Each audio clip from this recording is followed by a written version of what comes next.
whom we are waiting, let us start it. Yes, sir. Please. Yes, sir. Kamboj साहब आ गए हैं? Welcome to the inaugural ceremony of Fourth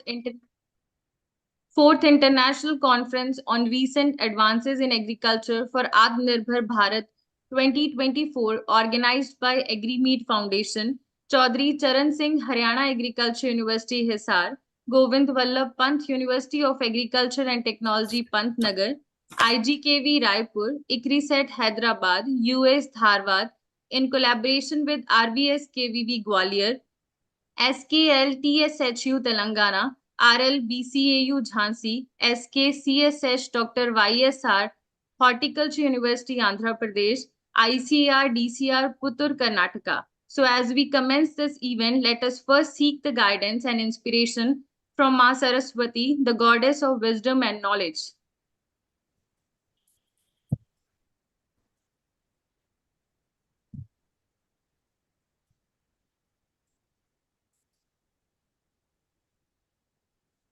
We hope her divine grace will illuminate our discussions, enhance our understanding, and lead us towards meaningful insights and sustainable solutions. Let this invocation set a fruitful tone for the conference as we explore and share innovative ideas for the advancement of global agriculture. So now we have with us our chief guest, Professor Sanjay Kumar, Honorable Chairman, ASRB, New Delhi, Professor B.R. Kamboj, Honorable Vice Chancellor, Chaudhry Charan Singh Haryana Agriculture University, Hisar, Professor A.K. Shukla, Honorable Vice Chancellor, Rajmata Vijayaraje Scindia, Krishi Vishwavidyalaya, Gwalior, Professor P.L. Patil, Honorable Vice Chancellor, University of Agriculture Sciences, Dharwad, Professor Girish Chandel, Honorable Vice Chancellor, IGKV Raipur, Professor Neerja Prabhakar, Honorable Vice Chancellor, SK LTSHS, Professor J.D. Adiga, Director of Cashew Research, Puttur, Professor S.K. Chaturvedi, Director Research, RLBCAU Jhansi, Professor Anil Dikshit, Joint Director, ICAR NIBSM Raipur, Dr. Atul Dhingra, OSD to Vice Chancellor, CCS HAU Hisar, Dr. MP Tripathi, Dean Agriculture Engineering, IGKV Raipur, Dr. R.S. Yadun, Dean CABM GB PUAT Pantnagar, Dr. S.S. Dhaliwal, Principal Scientist, Soil Science, PAU Ludhiana, Dr. Ankur Sharma, Secretary General, AgriMeet Foundation, UP, and the participants of this conference. So I once again welcome to the inaugural session of 4th International Conference on Agriculture 2024, exploring the latest research, ideas, and solutions related to agriculture. Our visionary Prime Minister, Shri Narendra Modi, galvanized the nation with his call for restricting imports and boosting local manufacturing with the Make in India and Vocal for Local initiatives. In spite of many constraints, a high untapped potential is there in India's agriculture sector. Efforts are required to convert all the challenges in agriculture into opportunities, and this process is the future of agriculture. The deteriorating ecosystem needs to be revitalized with talent and capital. There is dire need to reinvent the entire agriculture value chains, replacing unsustainable ingredients and creating biological substitutes for chemical fertilizers and pesticides, intensifying crop diversification. The agenda of this conference is to congregate an array of researchers, academicians, scientists, and industrialists to discuss their recent findings of research and case studies from around the country, as well as providing opportunities for networking and collaborations. This conference is aimed to present cutting-edge research in the field of agriculture and allied fields, and to promote communications among scholars and practitioners from other scientific fields who share an interest in improving agriculture approaches. So now I would like to invite Professor Anil Dikshit, Joint Director, ICAR NIBSM Raipur, to kindly proceed with welcome speech, sir. Thank you, Madam Harshdeep. Good morning to all of you. On behalf of organizing chairman, I welcome all the participants for the conference Recent Advances in Agriculture for ATMANIRBHAR Bharat. Most respected chief guest, Dr. Sanjay Kumar ji, Honorable Chairman ASRB New Delhi. Invited guest, guest of honor, faculty member, industry personnel, and dear students. As Harshdeep has told about the conference, she has rightly said that this conference has set the platform at the right moment, as our Honorable Prime Minister has initiated many of the programs, schemes for making a self-reliant farmers for our country. I warm-hearted welcome to Dr. Sanjay Kumar ji, Honorable Chairman ASRB New Delhi. I extend hearty welcome to Chief Patron of this conference, Professor B.R. Kamboj, Vice Chancellor Chaudhry Charan Singh Haryana Agriculture University, Hisar. I extend cordial welcome to Dr. A.K. Shukla, who is the chairman for this conference, Honorable Vice Chancellor Rajmata Vijayaraja Scindia Krishi Vishwavidyalaya, Gwalior.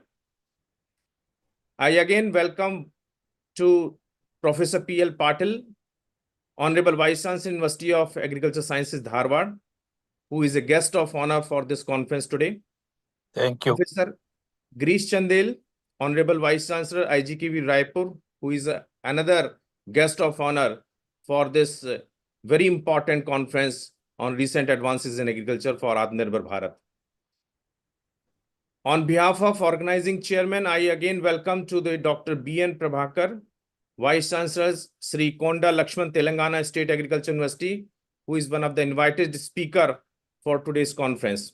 Thank you. I welcome to my director colleague, Dr. J.D. Adiga, who is a director for Cashew Research, Puttur.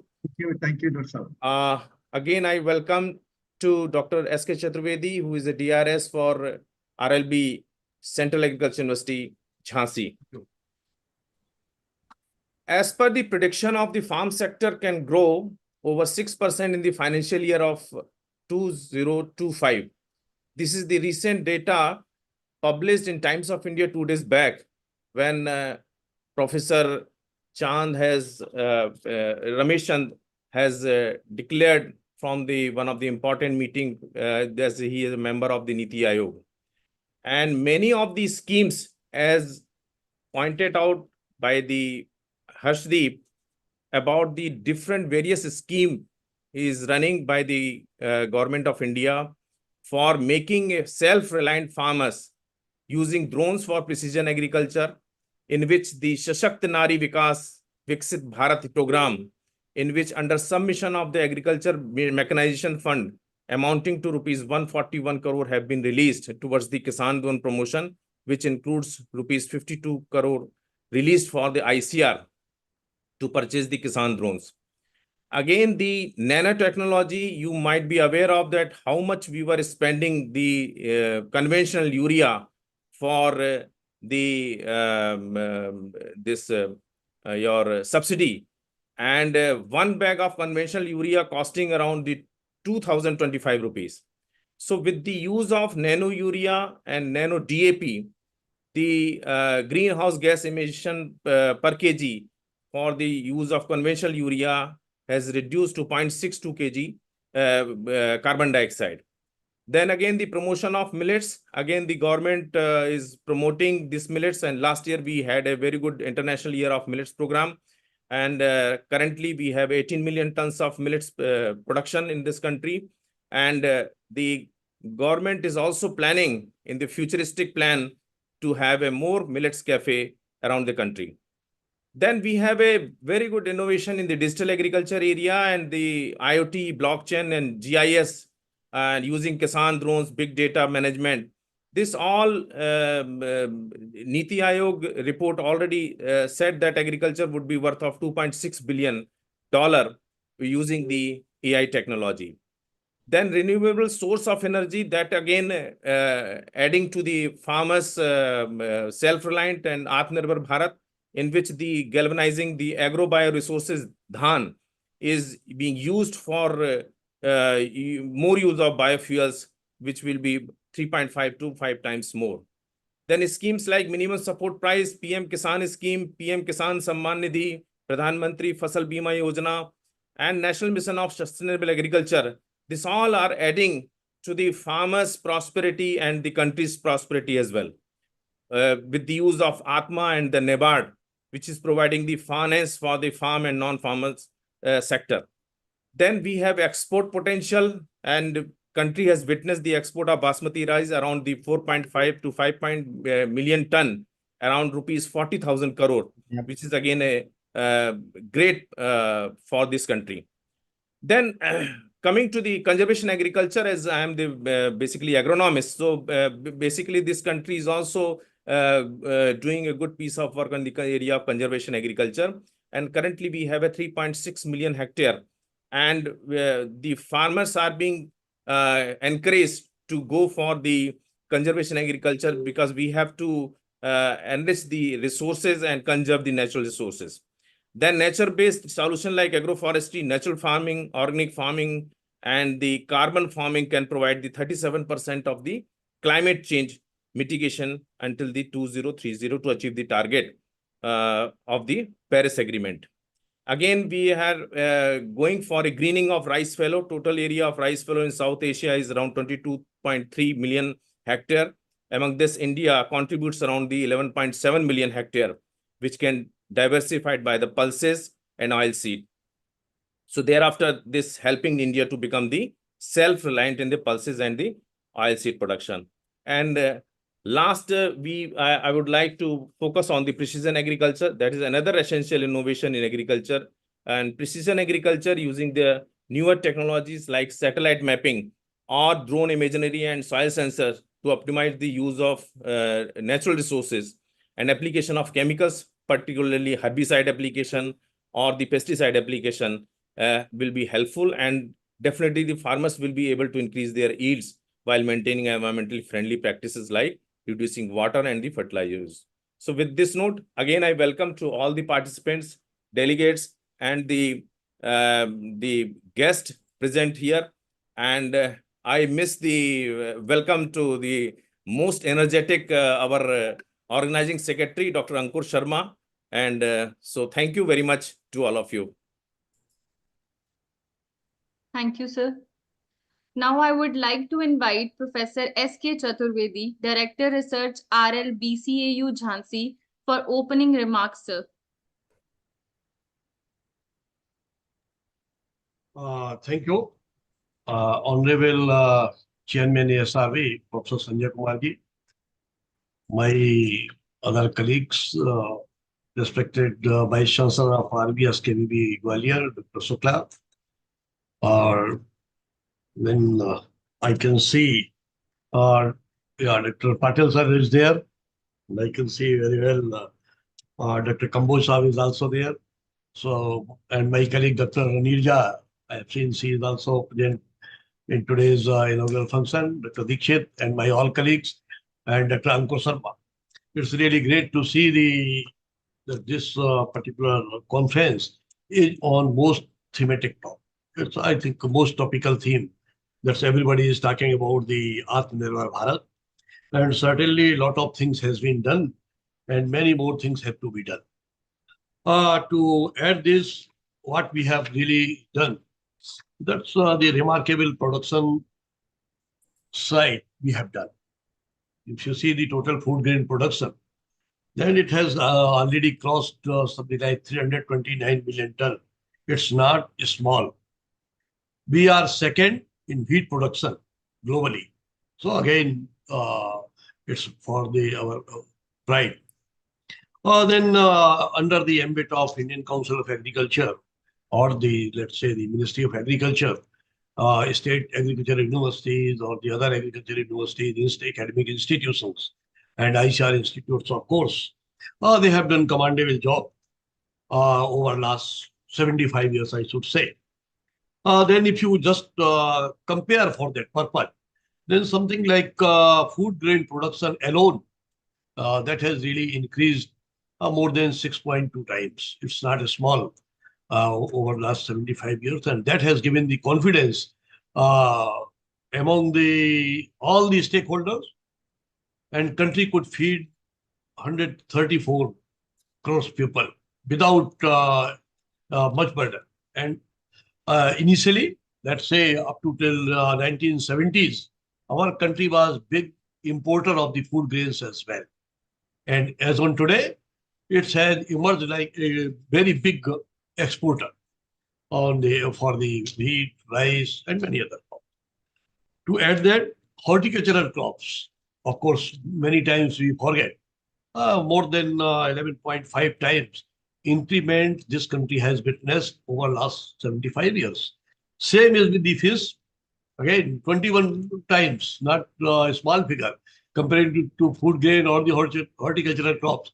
More than 21 times horticultural crops output has increased in this country. Of course, only during last 10 years, we have really given much emphasis on horticultural crops.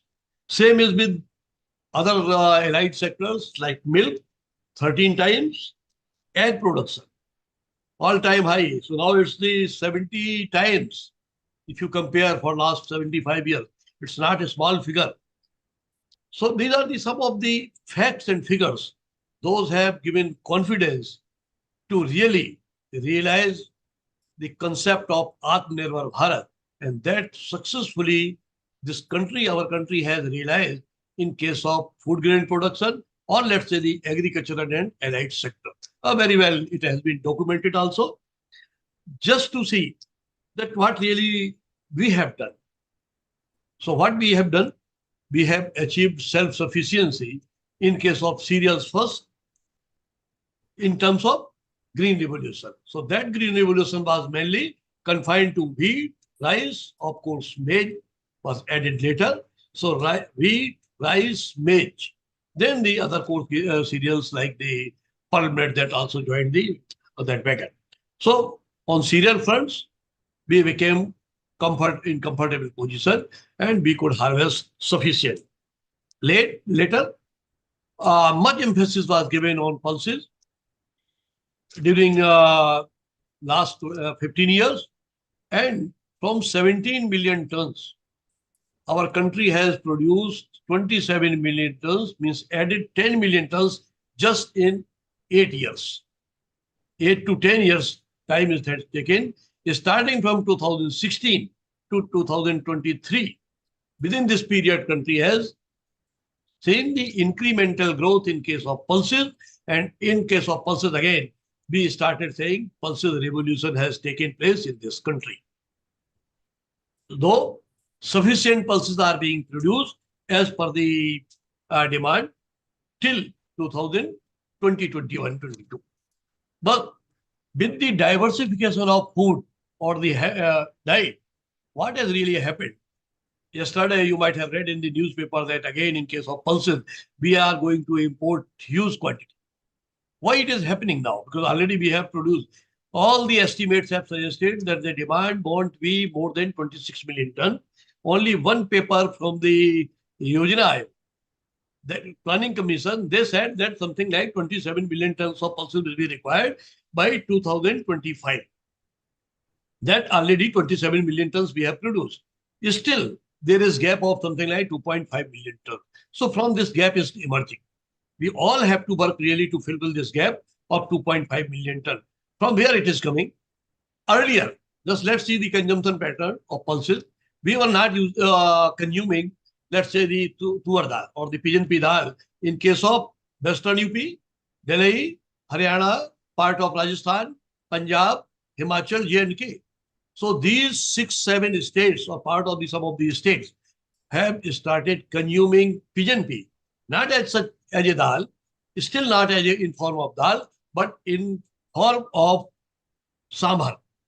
So now the demand for tuar or pigeon pea has increased during last few years. Same thing has happened with urdu bean, that is with the black gram.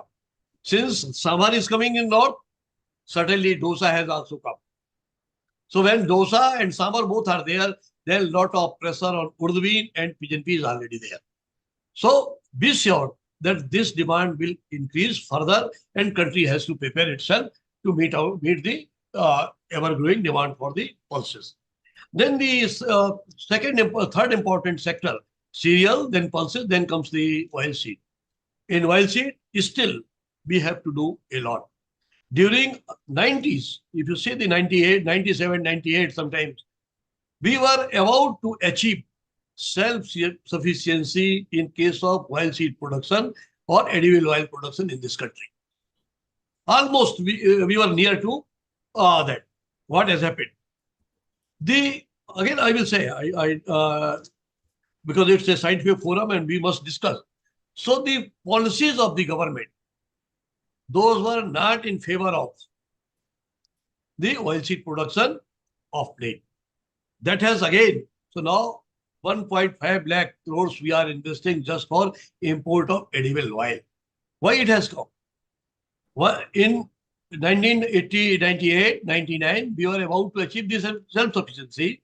But since we started giving the open license to import the oilseed edible oil, that's the cheap palm oil, that has crushed the indigenous industry or the indigenous production of oilseed crops in this country.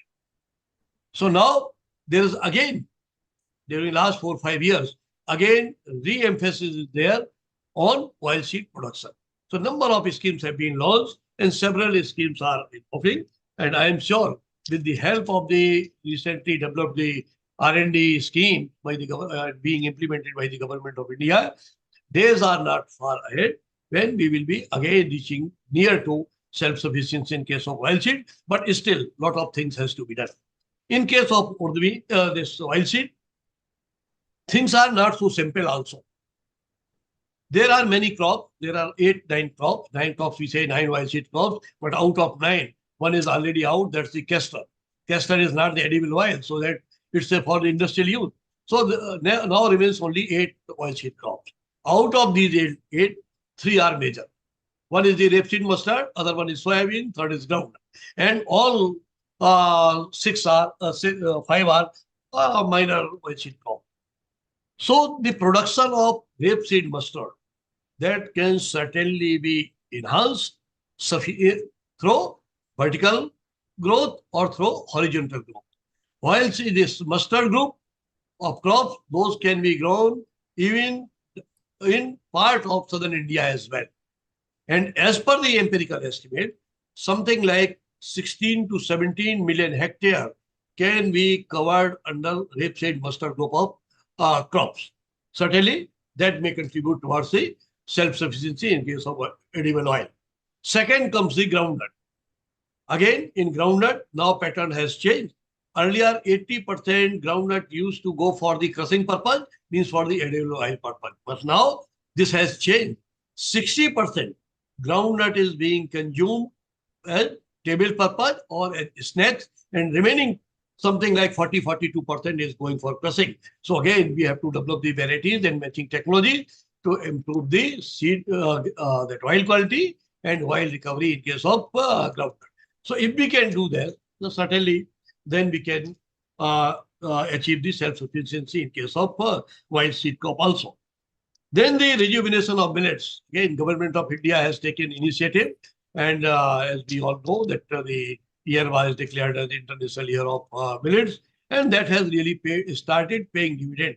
I won't say that it has paid the dividend, but certainly the many programs were launched, and those programs and schemes have started paying dividends in case of millets as well. Then the number of agro-technologies are being developed for the non-conventional seasons and areas. Must have been talked about the rice fallow in this country, and still, if you read in the literature again, that same magic figure, 11.2 million hectare area is fallow, and that area has to be converted as a green, still remained a big challenge. This area has also increased, and still there is need to develop good technology so that the agriculture becomes economic under rice fallow conditions as well. Of course, something like 20% area has already been diverted. Then there is need to certainly they include the recent technologies or they integrate the frontier areas of research. And these can be the right starting from the genome editing to the involvement of the integration of the AIs, IoTs, or the other sensor-based technologies or the resource management. So far, what we have done, so far, we in crop improvement, we were capitalizing over only the aerial plant parts. We have never gone to really, we have not seriously studied the underground part. So now there is need to study the underground part, but the root zone, rhizosphere, and to capitalize over the soil resources and the microbes as well. So if we can integrate these technologies and some of the key areas we can address during next few years, I am sure that this country will achieve self-sufficiency, not only in case of pulses or wild seeds, but in case of most of the crops. And it will become from a net importer to next exporter country within next few years. With these words, I again thanks to Dr. Arvind Shukla and Dr. Ankur for giving me time to share my views. And thanks to everybody. Thank you. Thanks. Thank you, sir. Now I would like to invite Professor J.D. Adiga, Director, Directorate of Cashew Research, Puttur, Karnataka. Professor J.D. Adiga, presently working as Director and Project Coordinator of ECRIP on Cashew, ICAR Directorate of Cashew Research, Puttur, and had a distinguished academic and professional career in horticulture. He obtained his bachelor's, master's, and doctoral degrees from the US, Bangalore. Starting his career as a research associate at the same university, he later served as an assistant horticulturist at the Central Coffee Research Institute and an assistant professor at Kittur Rani Chennamma College of Horticulture, teaching a wide array of courses and supervising postgraduate research. He contributed significantly to horticultural science, particularly through his research on pomegranate hybrid development and in vitro propagation of Singapore jack. Progressing to the roles of increasing responsibility, Professor Adiga worked as a senior scientist and later as principal scientist at ICAR Directorate of Cashew Research in Puttur, focusing on genetic improvement of cashew, among other projects. He pioneered the development of high-yielding cashew hybrids and introduced several new varieties and cultivation technologies. As a professor and then as director and project coordinator of ECRIP on cashew, he has continued to influence the field through his extensive research output, including over 100 publications and several textbooks. Additionally, Professor Adiga has held key roles in various academic and governmental advisory committees, contributing to policy formulation and the advancement of horticultural practices nationally. I welcome you, sir. Kindly address the audience. Thank you so much. Chief guest of today's event, Dr. Sanjay Kumar Ji, Chairman ASRB. Then the Chief Patron of the program, Dr. R.B. Kamboj Ji, Vice Chancellor, CCSHAU Hisar. Then Chairman of the conference, Dr. A.K. Shukla Ji, Vice Chancellor, RVS KVV Gwalior. Guests of honor, Dr. P.L. Patil Sir, Vice Chancellor, Dr. Girish Chandel Ji, Vice Chancellor, IGKV Raipur, Dr. Nirja Prabhakar Madam, Vice Chancellor, SKLT SHU Telangana, Dr. S.K. Chaturvedi, Director of Research, and Dr. Anil Dixit, Joint Director, ICR and VSM Raipur. So today we are witnessing the program on ATMANIRBHAR in agriculture, recent advances. So what is ATMANIRBHAR? So when we are lacking something and when we try to achieve something, and when we achieve what we have aimed at, that is called ATMANIRBHAR. So way back in 1951, our struggle for food started when our former Prime Minister announced that Jai Jawan, Jai Kisan, the Pandit ji. And since then, the farmers got impetus from all sectors. Since agriculture contributes to more than 50% of our GDP. And right now, we are transformed from food deficient nation to food surplus nation. And we export value is more than 50 billion US dollars. And with this in mind, so we should always think of a farmer. When we think of a research program, it should finally culminate in uplifting the income level of the farmer. We have so many hybrids, so many varieties in agriculture and horticulture crops. How many of them, how many of the technologies, how many of the varieties have gone into the farmer's field? And if not, why they have not gone? What are the problems? And what are the impediments that are preventing the adoption of such technologies and varieties at farming level? Farmers always expect eco-friendly approaches, sustainable approaches. When any practice is sustainable, then the farmer will adopt such technologies. And definitely, the farmer's income has increased. It has been more than double over the last 3-4 decades. So around 12 to 15,000, we can say that is too less for a farmer. How much a scientist is earning?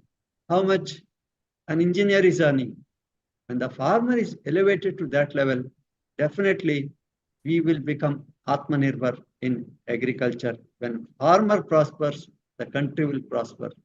So there should be integrity at the level of right from the research. When we take up a research, when you produce the result and when you publish the result, there should be an integrity. And when we are true to our outcome, then only we can expect adaptability at farm level. It's sustainability at farm level. So we have dumped the field, we have dumped the soil with lot of chemicals, lot of pesticides. And farmer will think that by spraying, say, if you recommend 2 ml per liter, and if a pest incidence is more, he'll think that let me spray about 4 ml and see whether the pest can be immediately controlled, whether the disease can be immediately controlled. But that doesn't happen. It leads to pollution. And so when we advise a farmer to take up a fertilizer application or a chemical application, definitely a resource poor farmer will not adopt such things. In that case, we should aim at developing a variety which can escape the incidence of a pest, a disease, which is more tolerant to drought, which is more tolerant to maybe biotic stresses, abiotic stresses. So the climate is changing very fast. You see, recently we have witnessed unprecedented heavy cloud burst at Saudi Arabia. And in Slovenia, what I have seen, within one day, the 29-degree temperature was reduced to 2 degrees Celsius. So we should all be ready to tackle these situations. And mitigation strategies, we should advise the farmer. What happens? How to recover a crop when it is subjected to hailstorm damage, sudden heavy downpour, how to manage the soil, how to protect the crop. So our research should aim at all these directions. So by 2047, we are aiming our India to be a progressed, a developed nation, Viksit Bharat. We are left with hardly, now it is 2024. Another 23 years are only left to see India as a Viksit nation. So many programs have been introduced by the government to ensure the crop insurance, Prime Minister Fasal Bima Yojana, Pradhan Mantri Fasal Bima Yojana, so which can protect the crop from the vagaries of nature, and Kisan credit card system, and to ensure the minimum support price for the crops, the produce of the farmer. So that was another program was introduced. All these programs are aimed at converting India into an Atmanirbhar nation, going for vocal, one district, one product.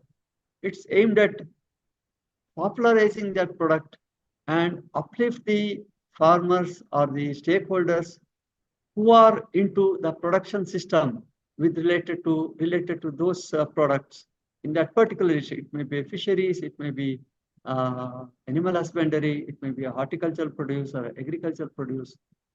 So these are some of the things. And while formulating a research program, since most of the scientists are presenting over here, we should all take these into account. It is not just the increase in the production, increase in the quality production, add value to a product, increase the nutritional security, improve the nutritional standard of a produce, make a crop more resistant to the drought, stress, maybe biotic, abiotic, and the climate smart varieties. And now artificial intelligence has creeped into the agricultural research to reduce the drudgery, to save on the farm inputs. And for example, drone application, what we have taken up in cashew. So we need around 300 to 400 liters of water to take up a spray for 1 acre. That has been reduced to 30 liters.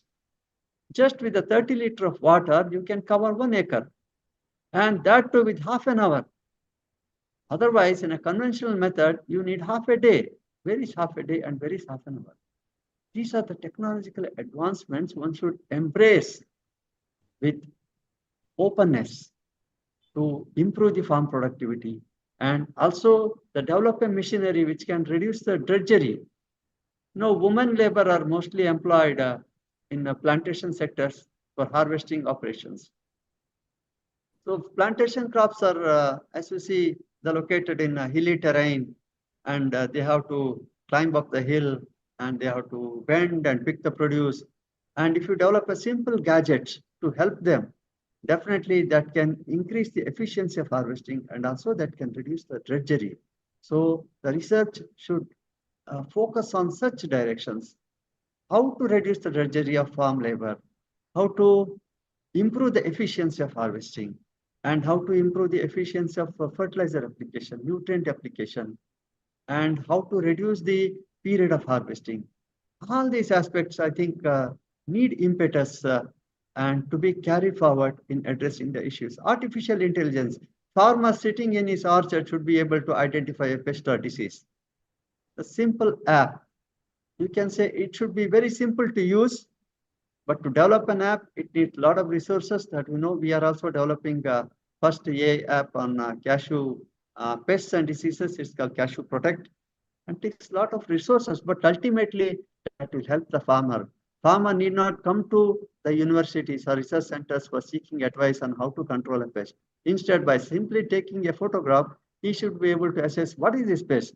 And once he identifies a pest or a disease, what are the control measures? And if there are any confusions, who are the persons to be contacted? All this will be included under AA app. And these are some of the interventions which can go a long way in achieving Viksit Bharat by 2047. And with this, I conclude my talk, and I thank the organizers, especially Organizing Secretary Ankur Sharma ji, for providing me an opportunity to express my views. Thanks a lot. Thank you very much. Thank you, sir. Now I would like to invite Professor Neerja Prabhakar, Honorable Vice Chancellor, Shri Konda Lakshman, Telangana State Horticulture University. Dr. Boga Neerja Prabhakar is a trailblazer in horticulture education and research, having served as the first founder, Vice Chancellor of SKLTSHU. She is notably the first woman to be appointed Vice Chancellor among India's 74 state agriculture universities. Her academic credentials are robust, with a doctoral degree in horticulture and extensive experience in field, including significant contributions to fruit and vegetable breeding and the development of irrigation technology for onion cultivation. Dr. Prabhakar began her career at the Singarani Collier's Company Limited before moving to academia, where she has made significant scholarly contributions through publications and by guiding numerous postgraduate and doctoral students. During her tenure as Vice Chancellor, Dr. Prabhakar has significantly advanced university stature, achieving ICR accreditation and initiating several new academic and research programs. She has been instrumental in expanding the university's infrastructure, including establishing new colleges and procuring land for research. Her efforts in promoting geographical indication registration for regional crops underline her commitment to enhancing the local agricultural economy. Recognized for her contributions to science and education, Dr. Prabhakar has received numerous awards, including State Best Teacher Award and the Queen of Nation 2022, reflecting her impactful role in horticulture education and women's empowerment in academia. Reflecting on her journey in the field of horticulture, she will also be conferred with the M.H. Marigoda Award by Agrimeet Foundation, UP, India. I welcome you, ma'am. Kindly address. Thank you, Ashdeep Kaur. And very good morning. And today's chief guest, Professor Sanjay Kumar ji, who is the chairman of ASRB New Delhi, and chief patron of today's international conference, that is Recent Advances in Agriculture for ATMANIRBHAR Bharat 2024, Dr. B.R. Kamboj ji, and Honorable Vice Chancellor of Rajmat Vijay Raja Sindhya Krishi Vishwavidyalay, Dr. A.K. Shukla ji, and Dr. P.L. Patil, who is Honorable Vice Chancellor of UAS Dharwad, and Dr. Girish Chendel, Honorable VC of IGKV Raipur, and as well as the Director of that Cashew Research Puttur, the Directorate of Cashew Research Puttur, Dr. J.D. Adigaji, and today's that opening remarks given by Dr. S.K. Chaturvedi, Director Research of RL BCAU, and especially the man behind who is continuously pursuing, that is Organizing Secretary of Ankur, that this conference, Ankur Sharma, and to all the team members who are organizing this international conference. So my congratulations to all first. And I am very much delighted to be in this program, which is organizing virtually with this. So that is related to the recent advances in agriculture for Atmanirbhar Bharat. So as we know that, so being a Krishi Pradhan Desh, Bharat, so wherein that 70% of the population depends on the agriculture and allied sectors. And if we'll see that the 65% area is in occupied by food crops, but contributing to the 18% of the GDP when compared to the horticulture sector, where only the 18% of the area that is contributing to the 33% of the gross value added of agriculture GDP. So this shows that we had to give much importance to the horticulture crops because they will yield more per unit area. And as said by, so as a part of the Vikasit Bharat, if we want to get the more yield and quality produce of a nutritional value produce, so that is possible only by expanding the area under the horticulture crops. So as you know that at the time of independence, so that was very with only 25 million tons of the production that was increased tremendously to the 352 million tons of fruits and vegetable crops, including other horticulture crops. And if we'll see that the United Nations Sustainable Development Goals that are adopted in 2015, so that was called for the major transformation in agriculture and food system in order to end hunger and achieve the food security and as well as the nutritional security by 2030. In this one, to attain this Atmanirbhar Bharat, sustainable agriculture plays an important pivotal role to meet this current and future needs of the population.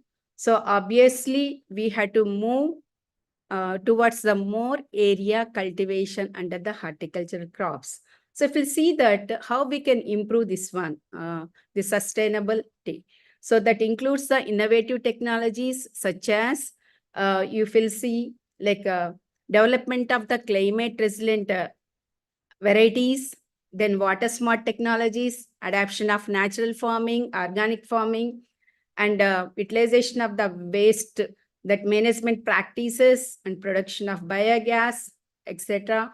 And utilizing the upcoming technologies like biotechnology, nanotechnology, agroecology, and renewable energy integration, that is precision farming and precision irrigation. So all these things play very vital role in conservation of natural ecosystem, soil conservation, and reduction of especially the environmental pollution.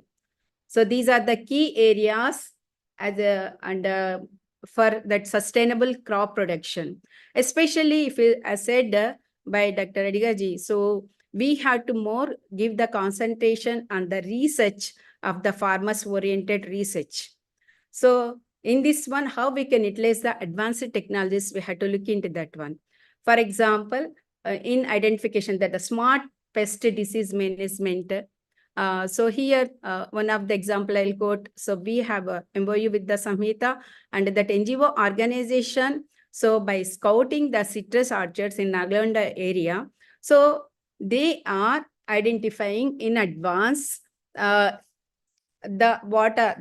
health condition of the trees, so they could able to identify so the sensor that what is the pest or disease that can occur in. So in advance, so control measures like preventive measures have been suggested to the farmers, thereby improving the productivity. This is the one example I'm telling. At the same time, so in the last year August month, I visited Israel.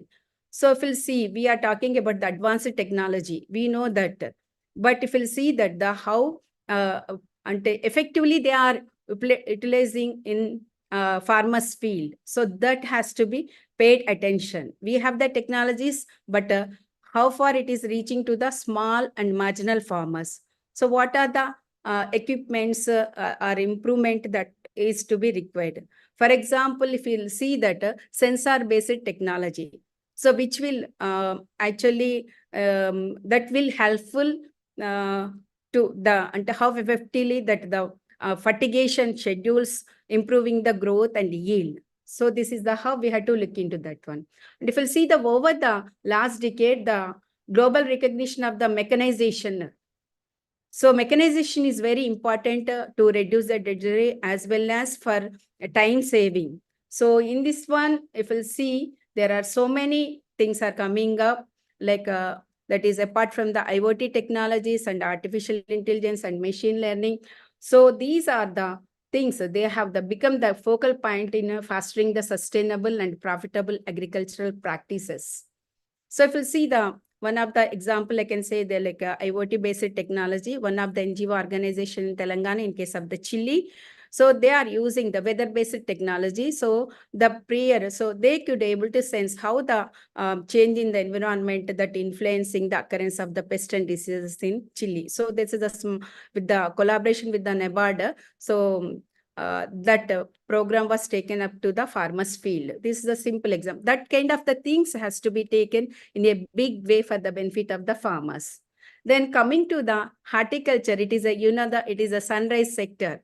If the farmer invests a single 1 rupee in this horticulture, easily he can able to get 3 rupees of the income. That much is sure.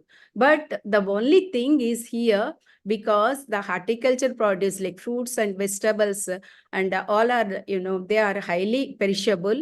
So some extra care has to be taken. That means like a climate smart supply chain in horticulture, that is very important. So that includes the global trends in production, processing, post-harvest management, then value addition, logistics, and branding are the major areas which they are need to be strengthened. Especially in case of the horticulture, the branding is very, very important.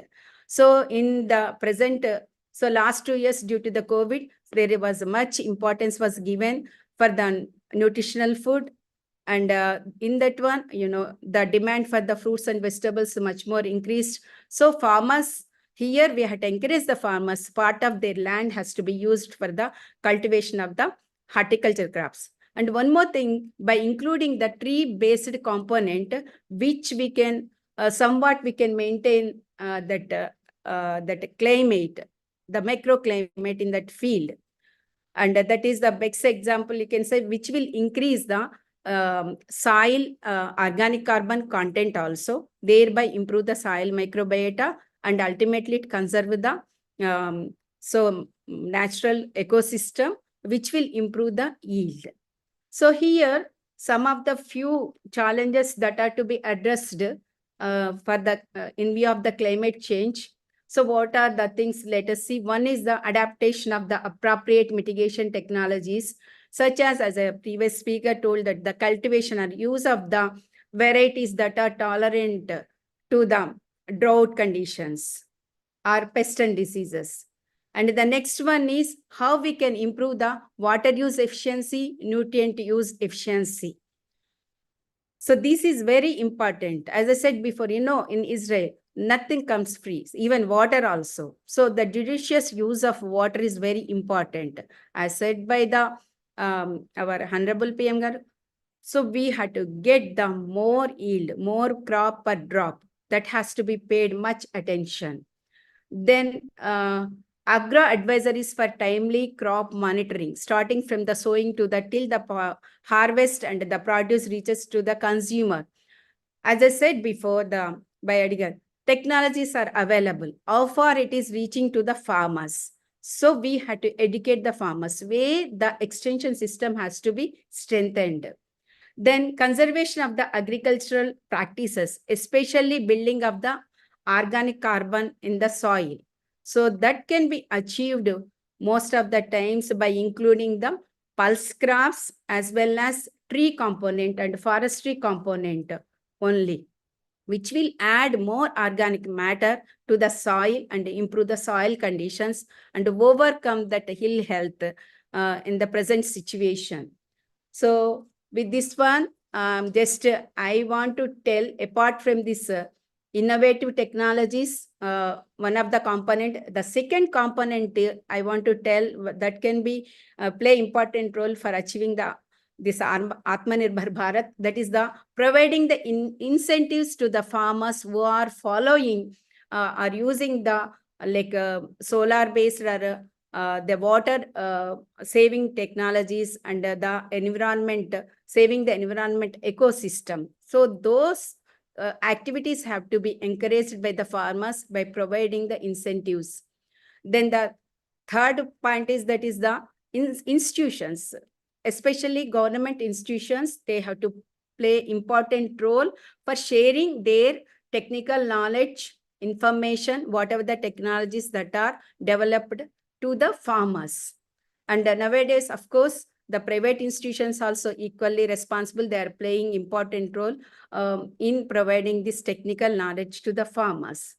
So with this few words, I am very much thankful to the organizers, especially AgriMeet Foundation, for honoring me with this M.H. Marigowda Award, who is known as a father of the horticulture. And he is the person, so he is the person behind how the horticulture was recognized, especially in the Karnataka state, and it is declared as a state of horticulture also. So every 8th of the August is celebrated as a Dr. M.H. Marigowda Foundation Day. So in 1963, horticulture is recognized as a separate department, and in 1966, it was spread over to the 19 districts of the Karnataka.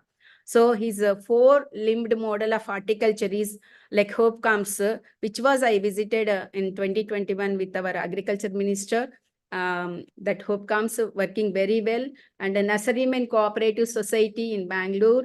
And apart from that, he is the man behind for expansion of the horticulture area in dry and drought-prone areas. So he was a staunch advocate of dryland horticulture. So he's a great legend. So with these few words, I feel this conference is a great opportunity to connect with all leading academicians, researchers, and subject experts around the nation. And I'm sure that the deliberations and discussions held during this various sessions would help to the farmers, stakeholders, and policymakers in implementing and innovation, these innovative practices in agriculture for attaining the ATMANIRBHAR Bharat. I thank you one and all for giving this opportunity once again. Thank you, ma'am. Now I would like to invite Professor Girish Chandel, Honorable Vice Chancellor, Indira Gandhi Krishi Vishwavidyalaya, Raipur. Professor Girish Chandel is a renowned plant breeder, biotechnologist with PhD in agriculture with 30 years experience of agriculture education, research and extension, including about 10 years of experience on research management. Before holding the office of Vice Chancellor, he is a professor and head in IGKV Raipur and also working as OSD in Department of Agriculture and Biotechnology and CEO Biotech Promotion Society, a nodal agency for biotechnology of the state. He also served as Chairman Board of Studies, Engineering College, Raipur, member of Formation of Board of Studies for Biotechnology, Office of Director General, Sickle Cell Institute, Chhattisgarh, Raipur, and many more committees. He is a task force member of DRDO DBT, Government of India, New Delhi, for biotechnology, teaching, and HRD development policies for Indian universities. His contribution in rice genetic improvement has led to the receipt of Best Equipped Center Award by IIRR ICR in 2016. He published more than 100 research papers and many book chapters. He is recipient of prestigious doctoral fellowship from IRI Philippines and Annie Borlaug Fellowship, Young Scientist Award, Kisan Samman Patra of Chhattisgarh, Outstanding Achievement Award of IGKV, and Samman Patra of CG by Rotary International, Chhattisgarh. I welcome you, sir. Kindly address. First of all, I want to thank, am I audible, right? Hello? Yes, sir. Yes, sir. You are perfectly audible. You are Okay. perfectly audible. Okay, so Yes, sir. Thank you. I'm really first of all, I'm really thankful that you have chosen me to speak in such a front of such a eminent people. Respected Sanjay Kumar ji, Honorable Chairman of the ASRB, there are 4 or 5 vice chancellors and very eminent people I can see in the dais. And I'm here, basically the topic has been given as an ATMANIRBHAR Bharat. I can say a few words about ATMANIRBHAR, what it could mean to for any of the farming community. Starting from ATMANIRBHAR means self-reliant, well-respected and with honored population, which can be made proud of our all requirement made in India. So that's what I could understand. And in the agriculture sector, if you can see, basically, I can tell you a few more innovative things which as a state of Chhattisgarh is doing. As you know, the state is basically rice growing state with 44% of coverage. And this is the eastern Indian part where the agriculture has reached very late. Like the Green Revolution has also reached to this stage little later than in the rest part of India. So, and 11 districts are basically involved in all aspirational districts, means either the forest cover or involved in all the people who are disadvantaged districts. So as a state, I think we are full of lots of products.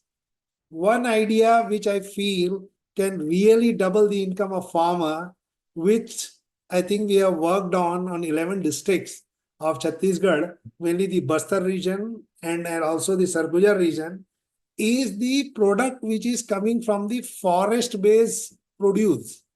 So minor forest-based produce, there are few produce which is coming, and naturally it is grown under natural farming system in the deep forest, and people are collecting, the poor farmers are collecting those produce.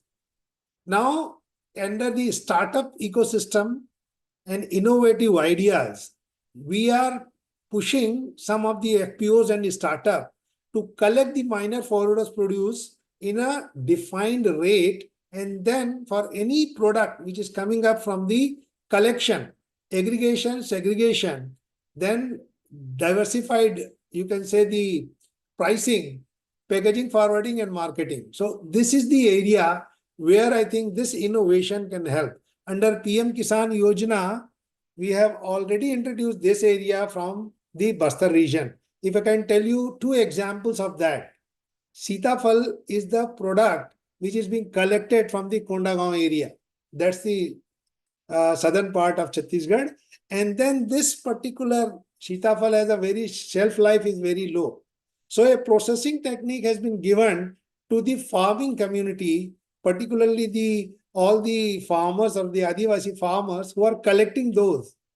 Now, what happens is when they go for collection, and then the pricing is being controlled based on their size, and then you can have proper packaging forwarding, and then the marketing linkage. So the सीताफल which is being collected, जैसे अगर अपन देखें तो सीताफल जिस forest में collect हो रहा है वहां उसकी प्राइस रायपुर की प्राइस से करीब करीब 10 times it is more than there. So only a transportation cost is almost like 2 times. So still there is a price band which we can give to the farmers. Then little bit primary processing unit. So for that, the little bit primary processing unit can also help in making those pulp and going into the industry. So this is what the ATMANIRBHAR Bharat scheme, under which the PM Kisan Yojana, we are trying to first tap the availability of the resources, and from their available resource, what are the produce we have, then work out the marketing strategies for those produce. So this is the idea. Now in agriculture sector, whenever you will see, even for research, we are keep on doing research as decided by the scientist itself. So a new technology and the new understanding has come, which is called the market-driven agriculture scheme, where first we go and analyze all the market factors and then found out. I'll tell you another example of that. If I need a variety, what product, my variety is a product, then I need to know whether the farmer liking traits are there in my variety or not. So the total research idea, which was earlier during Green Revolution, was only to enhance the productivity. That's how we have become this food sufficient state. As far India is concerned, I think if I can concentrate on rice, I'll tell you we are producing enough rice, even the surplus rice. Give you one example, 25% of the rice export from India, the contribution comes from Chhattisgarh. During COVID, that is 2019-20, 17 lakh metric tons of broken rice has been transported from our region to China, and from there it became noodles and then bring back to India, and then we are consuming it. So now what we are trying is to build up a startup company which can collect 17 lakh metric tons. It's a huge amount of rice grain which is with us. If we can make a little bit processing and make noodles here, the price of the noodles currently what we are getting can be reduced down to half. So by this approach, I think even for research, market-driven traits can be first decided, consumer preference can be part of our breeding objectives, and then all modern tools and techniques can be done. Like what you can say, genetic gain assessment, and also using all the molecular biology and biotechnological tools, and then go about it. So for research also, the modernization techniques can be used. Second, any product which is coming, we should be first concerned with the product, whether it is marketable or not. So this is one area, I think, for ATMANIRBHAR Bharat, the initiative which has been taken needs to further, you can say, the strengthening of these techniques or these novel techniques, so that we can have the market linkage they have provided. Now, the second important thing, if you can come up with how can you really create an infrastructure and the technical support for the young entrepreneurs or the market required facilities. I must say that very recently by Government of India, Department of Biotechnology, we are coming up with the incubation center and with the NABARD also. NABARD is also funding for the business economic zone. I'll tell you one example. when the International Year of Millet came, I am happy to inform that minor millets, almost like for 7 states, the seed requirement for minor millets, either foxtail millets or any other millet, we were able to supply. And then from the production, which was earlier only less than 1 lakh hectares, has been converted in 2 years' time to 1.89 hectares. And today, minor millet, kodo, kutki, ragi, has been enough produced, and then it was linked to the school kids midday meal program. So the complete supply chain for the consumption has also been established. All agriculture producers are the produce which produce the raw material for our food. Whatever we consume, not consume as such. There is a primary, secondary, and tertiary level of food processing industries are coming up. I'll tell you another example. The NutriCare industry has been growing by more than 10 to 15% every year. And every household after post-COVID is ready to pay more than 15 to 20% of their salary amount for the consumption of their health-related food supplements. So there is a big market for that. The crop biofortification was another area which has been going on last 20 years from the central government and the state government scheme. Poshan Badi Yojana is another Yojana where we are working on that. So the first time in whole India, the Chhattisgarh state has also introduced the policy intervention. They are giving 1,000 rupees extra for the purchase of value-added rice. And also, if you are changing your rice with pulses or some forestry crop or horticultural crop. So there is a need of working with the government policy intervention. State government can also enhance some initiatives or the incentives to the farmers so that they can produce a specific produce or specific varieties which can be used by the consumers for the specific value-added product preparation or straight as a product. So this is what is the idea for going about it. Now the next step is the digitization and the advisory which is coming up.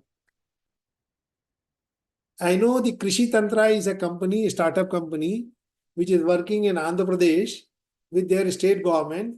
And 7 days before, at the block level or their small landholding level, they are able to estimate and give the advisory of what is the soil moisture content of that particular your land. So people can really think about it and use this advisory. So farmer will know after 7 days how much irrigation I will be giving to them.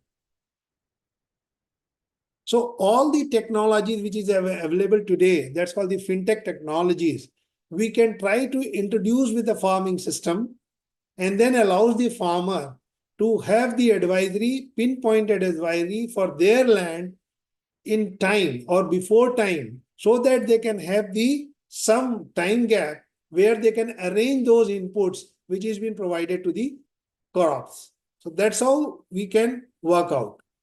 With these initiatives, I feel that currently the ATMANIRBHAR Bharat scheme, which Government of India has already decided or the envisages, in 2047, I think even before the 2047, we would be coming up with the very Viksit Bharat.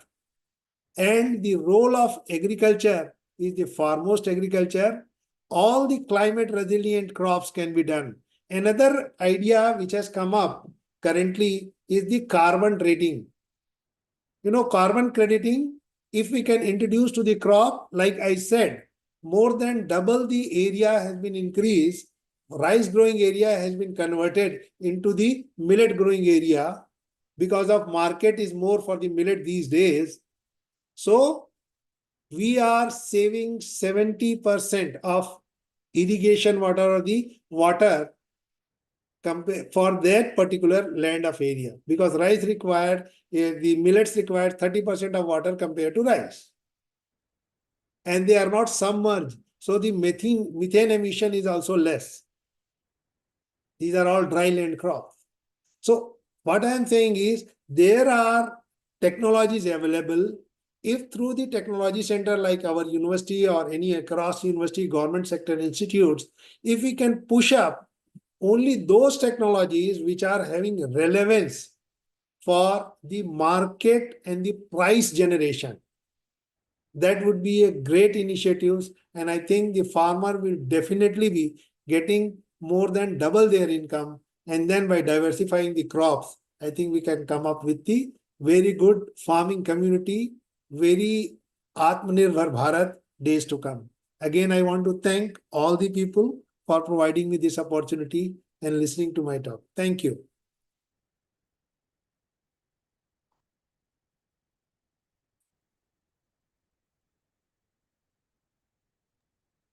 Thank you, sir. Now I would like to invite Professor P.L. Patil, Honorable Vice Chancellor, University of Agricultural Sciences, Dharwad. Professor P.L. Patil obtained his PhD in soil science and currently serving as Vice Chancellor of UAS Dharwad. He was acknowledged with Team Award for AGRIP, Asia Geospatial Excellence Award, Fellow of Indian Society of Soil Science, Member of Executive Council of Central University, Bilaspur, Vice President of Indian Society of Soil Survey and Land Use Planning, Kannad Ratan Award and Lifetime Achievement Award for outstanding contribution in the field of soil science. He is member of Board of Studies in SAU, Indian Society of Soil Survey and Land Use Planning, and Indian Society of Remote Sensing and numerous other committees. I welcome you, sir. Kindly address. Thank you very much for my introduction. I am sorry, I am traveling. I don't know I am audible or not. Am I audible? Yes, sir. Yes, sir. आवाज आ रही है, sir. Yes, sir. Yeah. I am traveling. Kindly excuse me if I am disconnected in between. Thank you very much for the organizers for giving me opportunity. So today's international conference on the research advances for Atmanirbhar Bharat. Since the other speakers spoke about the technologies in the agriculture, horticulture, and since I am natural resource man, so before proceeding to my few random thoughts, the respected chief guest of the program, Dr.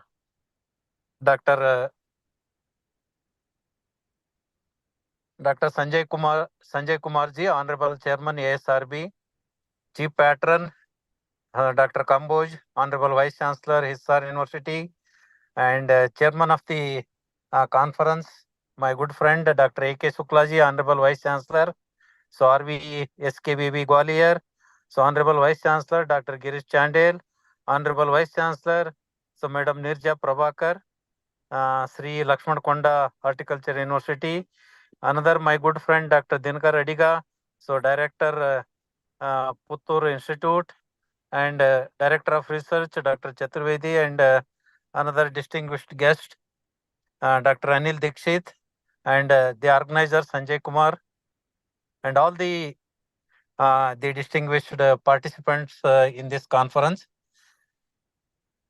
As I told, I am a natural resource man. Since this conference is the goal is set for Atmanirbhar Bharat to just review the recent techniques or recent advances for Atmanirbhar Bharat or self-reliant India towards the farmers. Since for Atmanirbhar Bharat, we have to make our farmers self-reliant. So for this, so in the field of agriculture, I feel the most important ones are the conserving natural resources. Unless we conserve two important natural resources, soil and water, so we cannot achieve the self-sufficiency in the food production or the doubling the farmers' income or the self-reliant India, what we are thinking about. So in this aspect, the all state agriculture universities in Karnataka through World Bank funded project, we are towards the land resource based inventory for conserving the natural resources and the recommendations based on the detailed land resource inventory. So in this aspect, under the World Bank funded the projects like they named as Sujala and now it is named as Reward. So we are working field parcel based land resource inventory at 1:8,000 scale. In that we are taking a totally stock of the natural resources and advising the farmers on the soil and water conservation based on the land resource inventory, and also the selection of the crops based on the suitability and also address the nutrient deficiency. As we are facing the degradation in the country, more than 120 million hectare of land is subjected to degradation in one or the other way. So major is the erosion with respect to water erosion, wind erosion, and also the chemical degradation, physical degradation, as well as fertility degradation. In order to solve all these parts of degradation, so land resource inventory based the recommendation is most important that we are doing in the state of Karnataka on every field parcel basis. And we are distributing the land resource information cards to all the farmers in the project area after capacity building, so that the farmers can take up soil and water conservation and implement the recommendations based on the field survey. So that is most important aspect. And in order to avoid dependency on the external inputs, US Dharwad has implemented the established Institute of Organic Farming way back 2005. Almost it is 20 years old. So under the Government of Karnataka funding, so this Institute of Organic Farming is functioning. And as of now, we have developed about the organic cultivation technology for about 17 crops. For 17 crops, organic production technology is available, and we are popularizing these the organic cultivation technologies among the farmers, and farmers are adopting and reducing the external inputs, and they are making use of biofertilizers and all the organic inputs for becoming self-sufficient. And also, as of the Government of India program, the natural farming, we are the first to evaluate most of the crops for natural resource farming, and we have given the advice or the recommendations on which crops and cropping system the natural farming can be practiced. So of course, we have been further doing the research on this aspect, how to take it further, the natural resource farming as well as the organic farming. So in this aspect, we are just exploring the possibility of involving our traditional varieties in the field of the organic farming as well as natural farming. In this respect, we have chosen the important crops of the Karnataka, so that we can select the traditional varieties, and we can go ahead with the breeding program in the traditional varieties and recommend to the farmers for the benefit of the organic farming as well as the natural farming. So these are the few words, few random thoughts I wanted to share with you. So kindly excuse me, since I am traveling, I could not do much justice for the program. So thank you very much for the opportunity. I wish the function a grand success. Thank you, one and all. Thank you, sir. Now I would like to invite Professor A.K. Shukla, Honorable Vice Chancellor Rajmata Vijayaraje Scindia Krishi Vishwavidyalaya, Gwalior. Professor A.K. Shukla, a renowned academician and researcher, has been working as Vice Chancellor of IBS KVB Gwalior. Dr. Shukla has bagged 25 honors and awards, including Rafi Ahmed Kidwai Award for Outstanding Contribution in Natural Resource Management, NAS Fellow 2017 for Outstanding Research on Micronutrients, NAS Recognition Award for Excellent Contribution in Soil, Water and Environmental Science, International Zinc Award, Brussels, Belgium, for establishing link between soil health and human health. International Plant Nutrition Institute Award, Norcross, USA, for enhancing resource use efficiency, and ICR Chaudhary Devilal Outstanding ECRIP Award for excellent work and outstanding leadership. ISS Fellowship Award and ISS Young Scientist Award for outstanding work in soil science, along with several other awards for fertilizer management and yield maximization. I welcome you, sir. Kindly address the audience. Thank you, Dr. Harshdeep Kaur.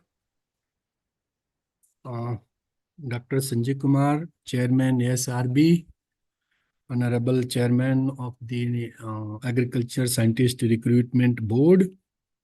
We have our Chief Patron, Dr. B.R. Kamboj, Honorable Vice Chancellor, CCS HAU Hisar, Dr. P.L. Patil. I don't know whether he is connected or disconnected. Honorable Vice Chancellor, US Dharwad, Dr. Chandel Sahab, Honorable Vice Chancellor, Chhattisgarh Agriculture University. Then Dr. Adiga, Director, Cashew Research Institute, Dr. S.K. Chaturvedi Sahab, Dr. Dikshit Ji, Anil Dikshit Ji, Joint Director, ICR NIBSM, Dr. Nirja Prabhakar Ji, Vice Chancellor, Telangana State University, Horticulture, Telangana State University. I believe a large number of the galaxy of scientists are connected with this.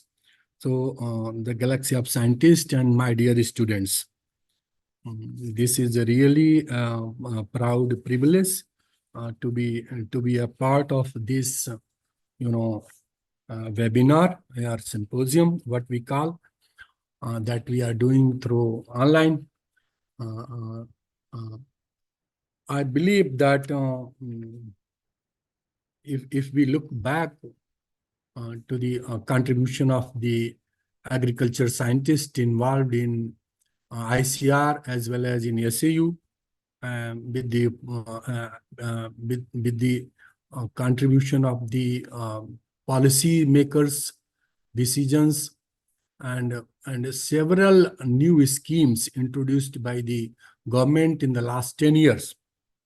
Bharat has become self-sufficient not only in food grain production, but also in horticulture production, in animal production, in fishery sector. A lot of achievements are there.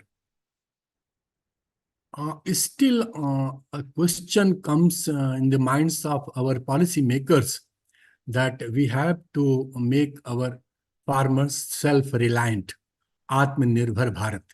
Still, we think that we have achieved self-sufficiency in the production, but we are not ATMANIRBHAR somewhere. So what is lacking there? How we become the ATMANIRBHAR? Let us see the production records, which we have, multiplied 6 to 7 times as compared to 1950. But this all has been achieved due to use of the fertilizer, irrigation facilities, and several other combinations of the new technologies. Here we see, if you analyze it critically, then you will see that the major sector of improvement in the production is because of the use of the fertilizer and pesticide.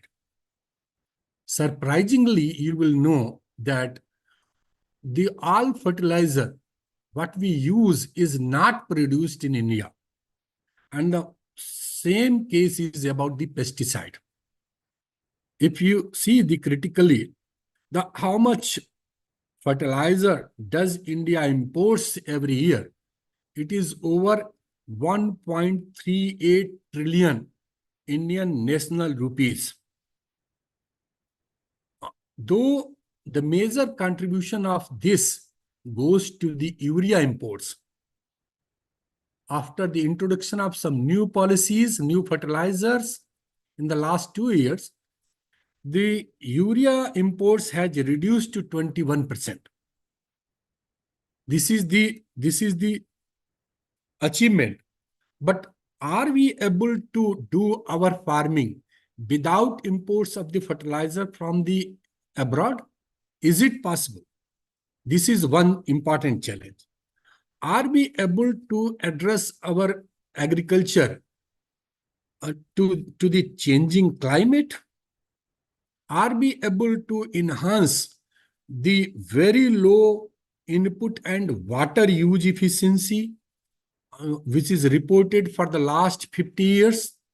Even if there is, large number of the technologies has come up, but the improvement in the input use efficiency is very, very low. Are we able to address this thing by developing new cultivars or by developing new technologies which can enhance the efficiency of soil, water, and nutrient use efficiency? Is it possible? There are several other things. We have been moved completely towards monocropping system. If you look, large tract of the India is growing rice and wheat.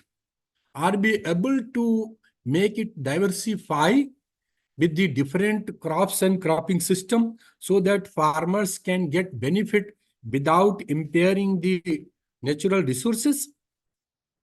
I believe a lot has been done in this case. Particularly, some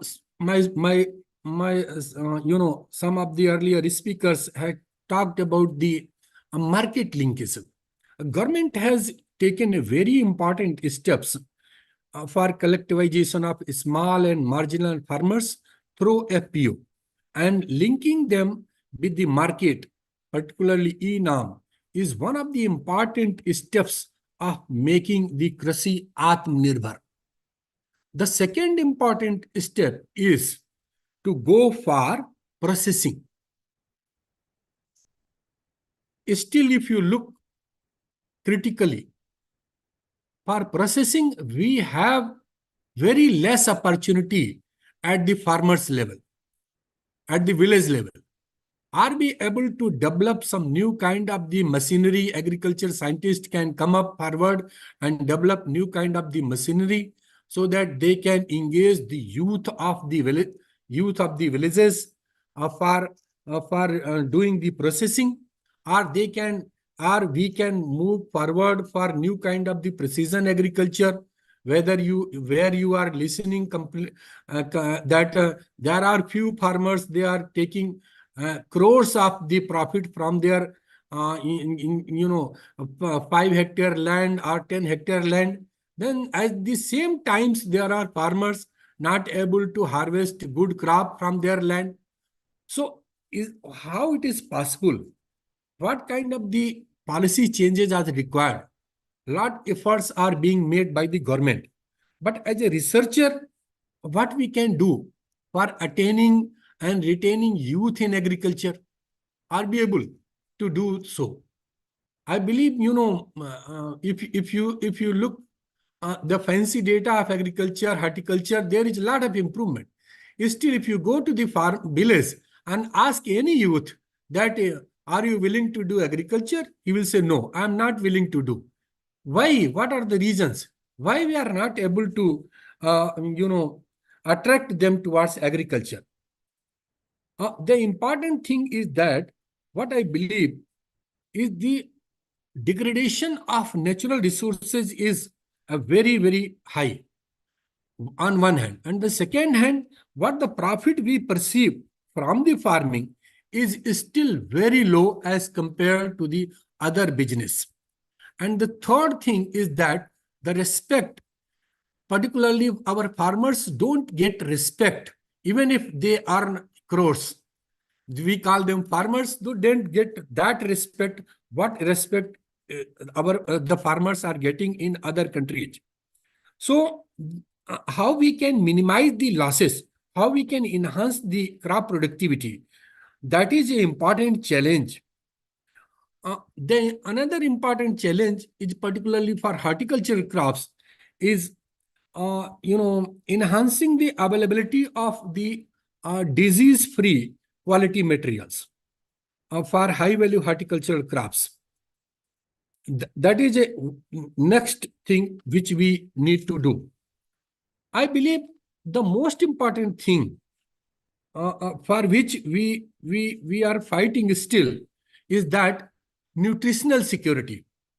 If you look the data of India, the nutritional supplements market of 2023, it is $11.85 billion,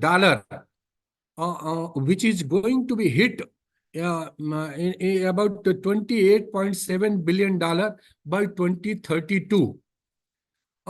You know, this India's nutritional supplement market is experiencing a significant transformation, reflecting the country's evolving dietary needs and public health challenges.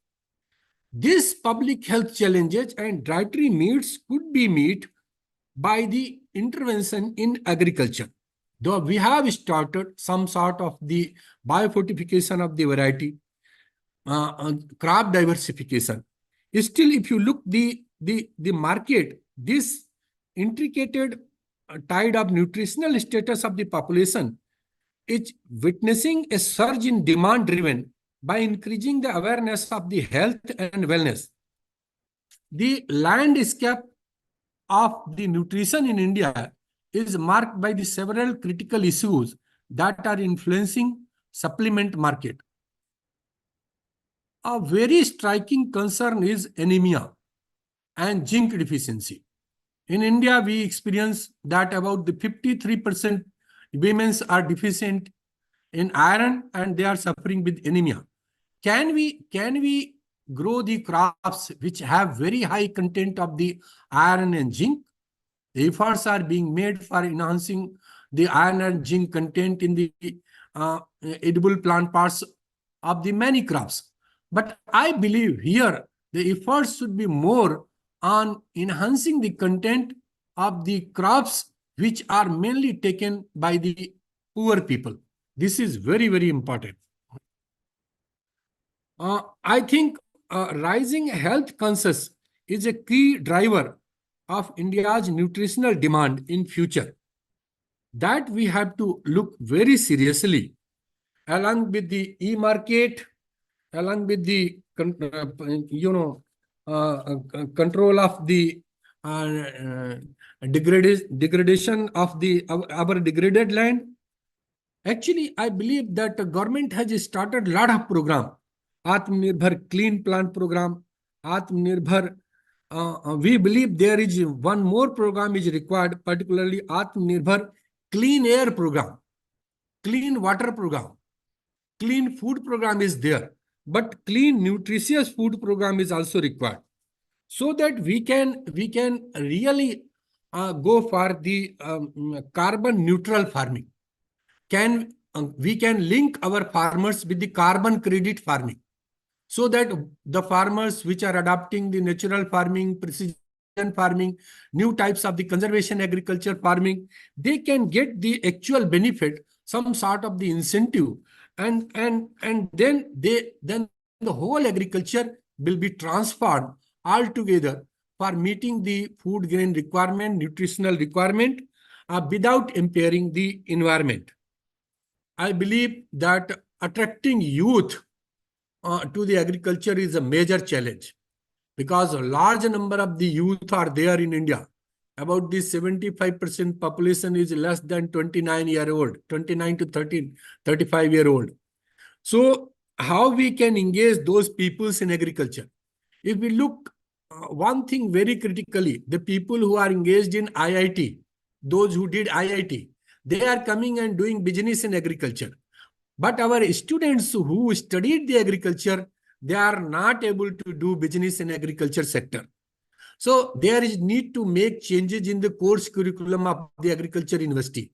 There is need to establish one more, agri-business center in each and every university, and students should get a full-fledged, access to those centers, so that they can start their business just after completion of their graduation or post-graduation. We have run the student ready program, we have ELP, several things are there. But I think effective implementation of these schemes is still, a challenge, and requires some sort of the modification, some sort of the transformation, so that the students coming in the agriculture field should go back to the agriculture field and do farming, and raise their head as a agri-businessman, and they should live their life, as good as the people who are living the life, those who are dealing with the gold business. Thank you very much. Thank you, Dr. Ankur, for making this online workshop. I believe that a lot of the peoples are धन्यवाद sir, जो कि आशीर्वाद का प्रतिफल Thank है you so सब। much. Thank you so much. Please. Thank you, sir. Now I would like to invite Professor B.R. Kamboj, Honorable Vice Chancellor Chaudhry Charan Singh Haryana Agriculture University, Hisar. Professor B.R. Kamboj, a distinguished academic administrator currently serving as Vice Chancellor of CCS HAU.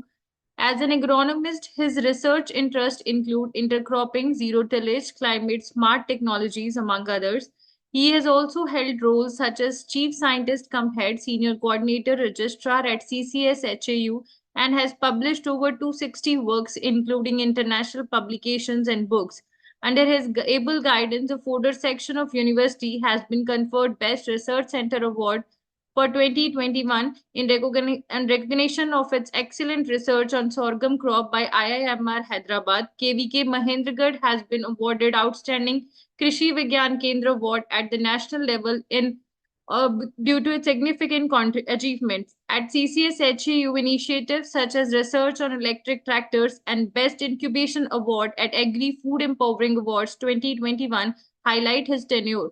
Professor Kamboj international collaborations and his role in organizing numerous academic and sporting events underline his dynamic and transformative leadership style, continually striving for excellence in agriculture, education, and research.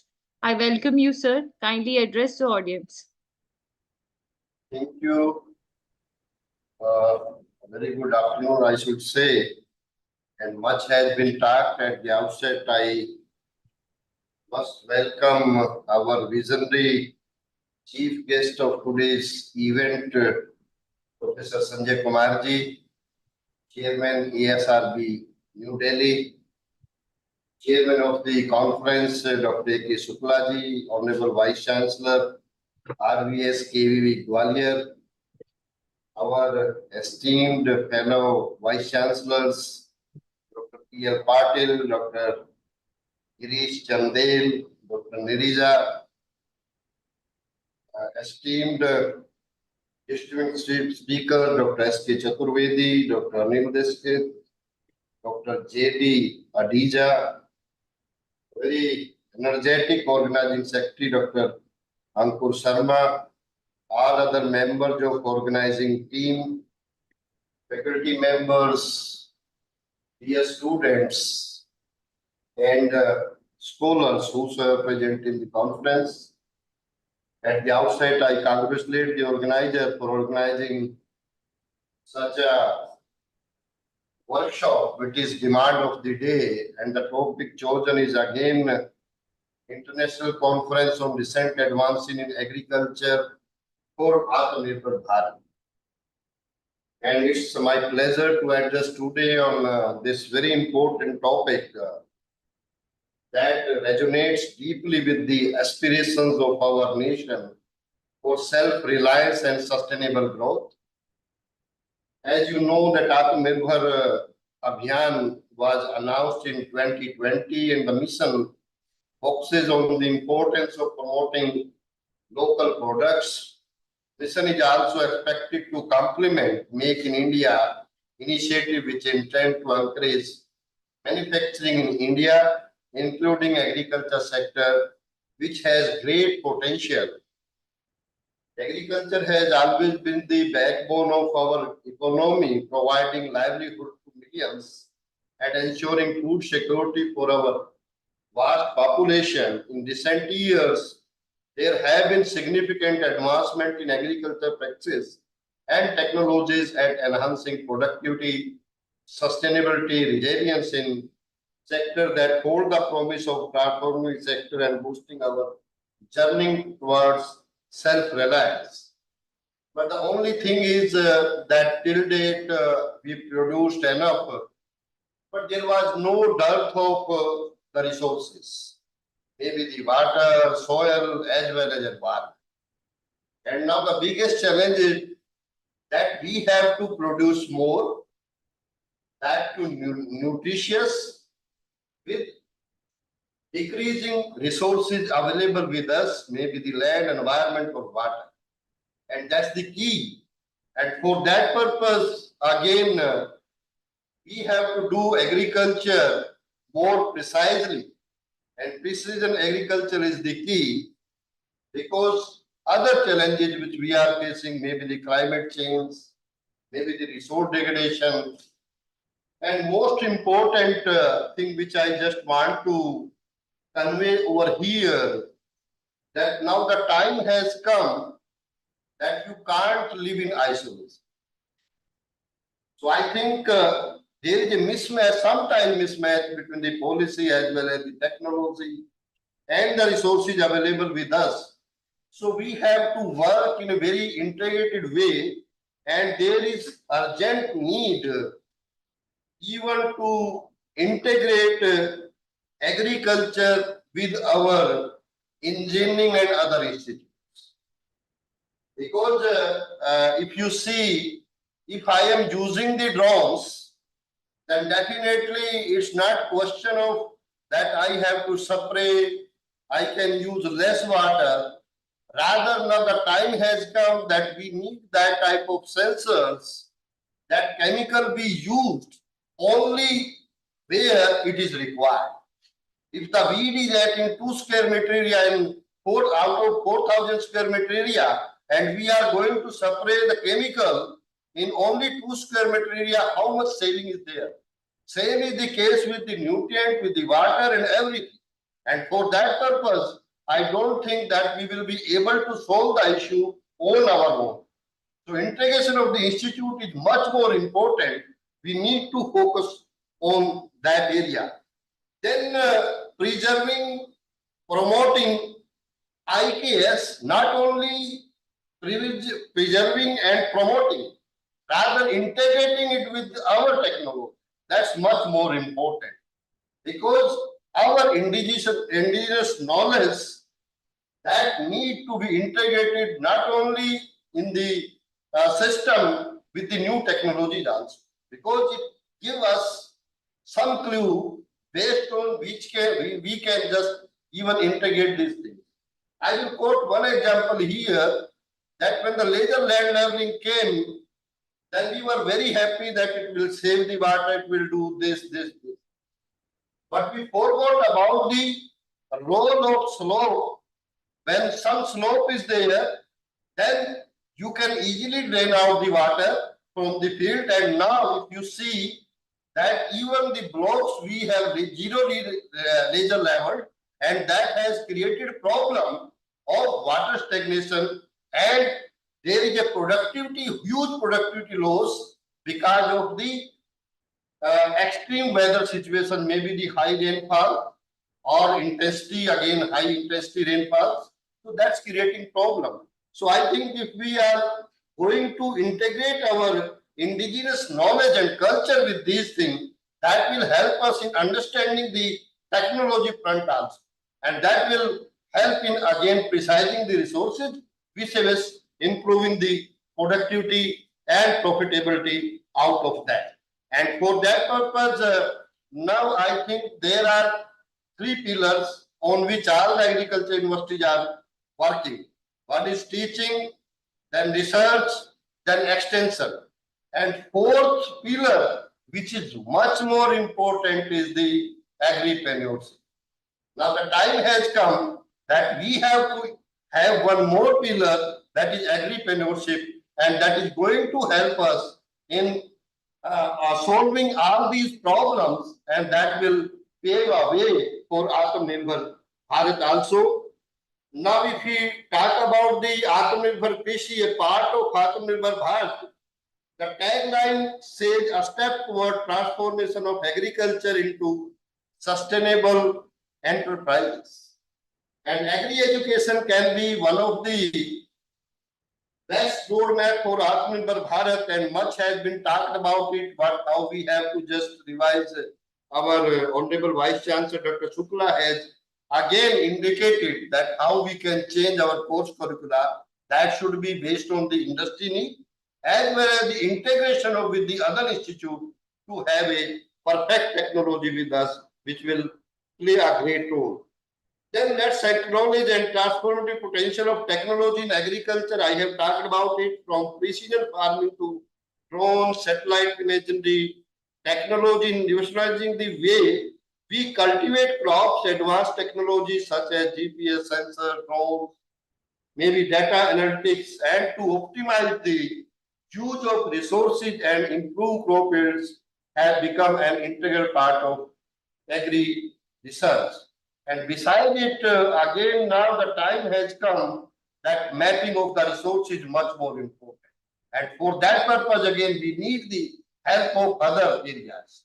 Maybe our Parsec Center or the imagery, satellite data, everything we have to integrate, so that when I am going to implement a policy, maybe on the, you can say, this insurance scheme of the government of India, but how we are going to assess the losses which has occurred due to all these weather extremes. And for that purpose, I think mapping of resources is much more important. And that's the area where we need to work at much speedier stage.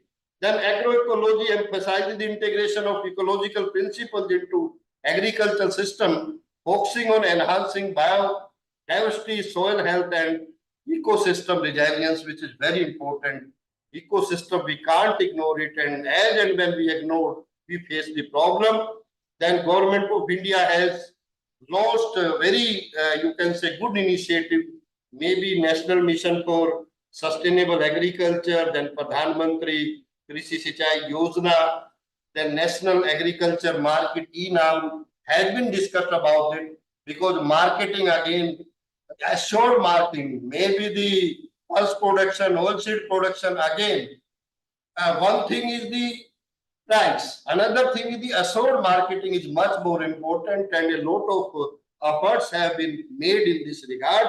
And that's why if we talk about that, to give boost to this entrepreneurship, the government has announced a new scheme for formation and promotion of 10,000 farmer production organizations and of the small and marginal farmers, so that we can integrate and we can have a very good supply chain also. And that will help. Again, we are talking about the processing, nutrition, everything can be taken care of if we will go by that, and it will help our farmer for improving their economy also. At university level, again, we have done a lot of work in this capacity building program, and we have a agriculture education, agri startup research and innovation, and we have started Agrivision Incubation Center, innovation in field of natural farming, organic farming, crop residue management, pest management alternatives, farm mechanization, that have been recognized on global stage, and universities regularly arranging training of students, farmers, stakeholders, organizing national, international conferences, as well as have made several international collaborations, which are providing opportunity for Indian students and attracting international students to pursue their higher education in our institutions.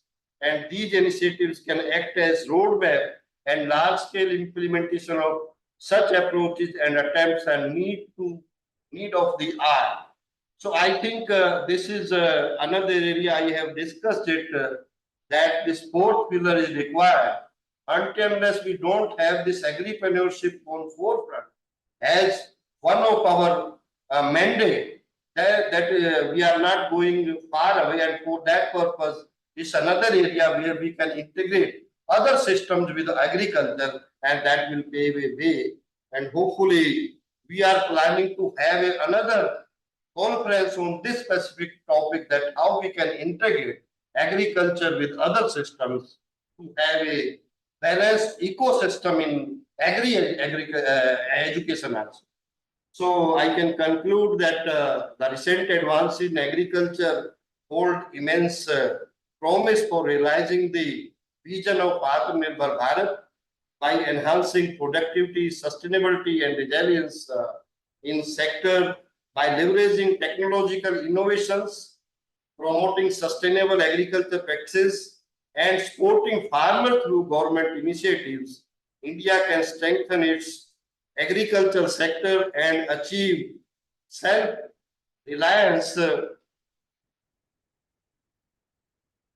in food production. However, realizing this vision requires concentrated effort from all stakeholders, including policymakers, farmers, researchers, industry players, to ensure that benefit of agriculture advancement reach the grassroots level and contribute to the overall development of the nation. I am fully confident, I congratulate also, and I have no doubt in my mind that deliberations in various technical sessions of this 3-day international conference will result in concrete recommendations, much more. Let's come out with maybe 4, 5, 6, not many recommendations which will pave the way for making our country Atmanirbhar. With these remarks, I must thank Organizing Secretary Professor Shukla ji, our Honorable Chairman OSRB, ASRB, Dr. Sanjay Kumar ji, and all the organizers, organizing team, and the most importantly, the participants for making this event a success. Thank you very much. Thank you, sir. Now we would like to invite our chief guest, Professor Sanjay Kumar, Honorable Chairman, ASRB, New Delhi. Dr. Sanjay Kumar, a renowned academician and researcher currently working as chairman of ASRB, New Delhi. He has served as CSIR IHBT from January 1990 until his retirement in February 2023, culminating his tenure as a director. His research has been revolutionary, particularly in areas such as discovering a novel carbon fixation pathway and significant advances in plant biology, including stress tolerance, secondary metabolite synthesis, and adaptation of high-altitude plants. His scholarly output includes guiding 29 MSc PhD students, holding multiple international patents, and publishing over 200 research articles and book chapters.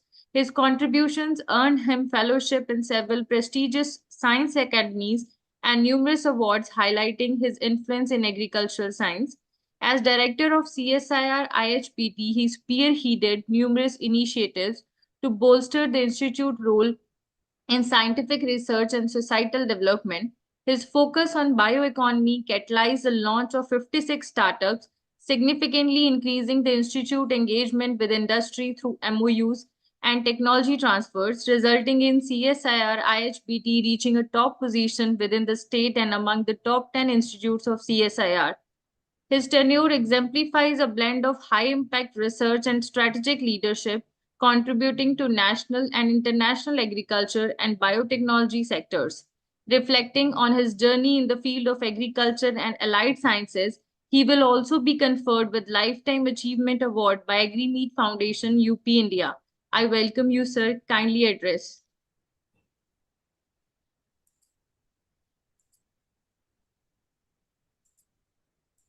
Thank you, Harshdeep. Can you all hear me? Am I audible? Yes, sir. Yes, sir. मैं आपको सुन पा रहा हूँ. सब सुन पा रहे हैं आपको. Okay, okay. जी सर. जी सर, सुन रहे हैं अच्छे से. Okay. Very good afternoon to all. First of all, my congratulations for organizing such a fantastic conference, very relevant to our nation. Honorable Vice Chancellor of CCS HAU and the chief patron of this conference, Dr. Kamboj Saab. Just now we heard you about your views and on agri-entrepreneurship and so many other things. Dr. Shukla ji, Honorable Vice Chancellor of RVS KVV Gwalior, and who is also chairman of this conference. Then Dr. Professor P.L. Patil ji, who is Honorable Vice Chancellor of University of Agriculture Sciences, Dharwad, Professor Girish Chandelji, Honorable Vice Chancellor for IGKV, Raipur, Professor B.N. Prabhakar, Madam, Honorable Vice Chancellor from the SKLTSHU. I think this is a very big name, Madam. Apologies for giving the short name. Professor J.D. Ediga, Director from our Cashew Research Institute, Dr. Anil Dikshit ji, Dr. Chaturvedi ji, and dear Ankur Sharma, who has taken all the pains to organize this conference, all the students, faculty, industry members, all the participants, press and media, a very good afternoon once again. And I must tell you that I'm very happy to be with all of you for this very important international conference, which talks on ATMANIRBHAR Bharat, or self-reliant India. And the theme is that recent advances in this particular area.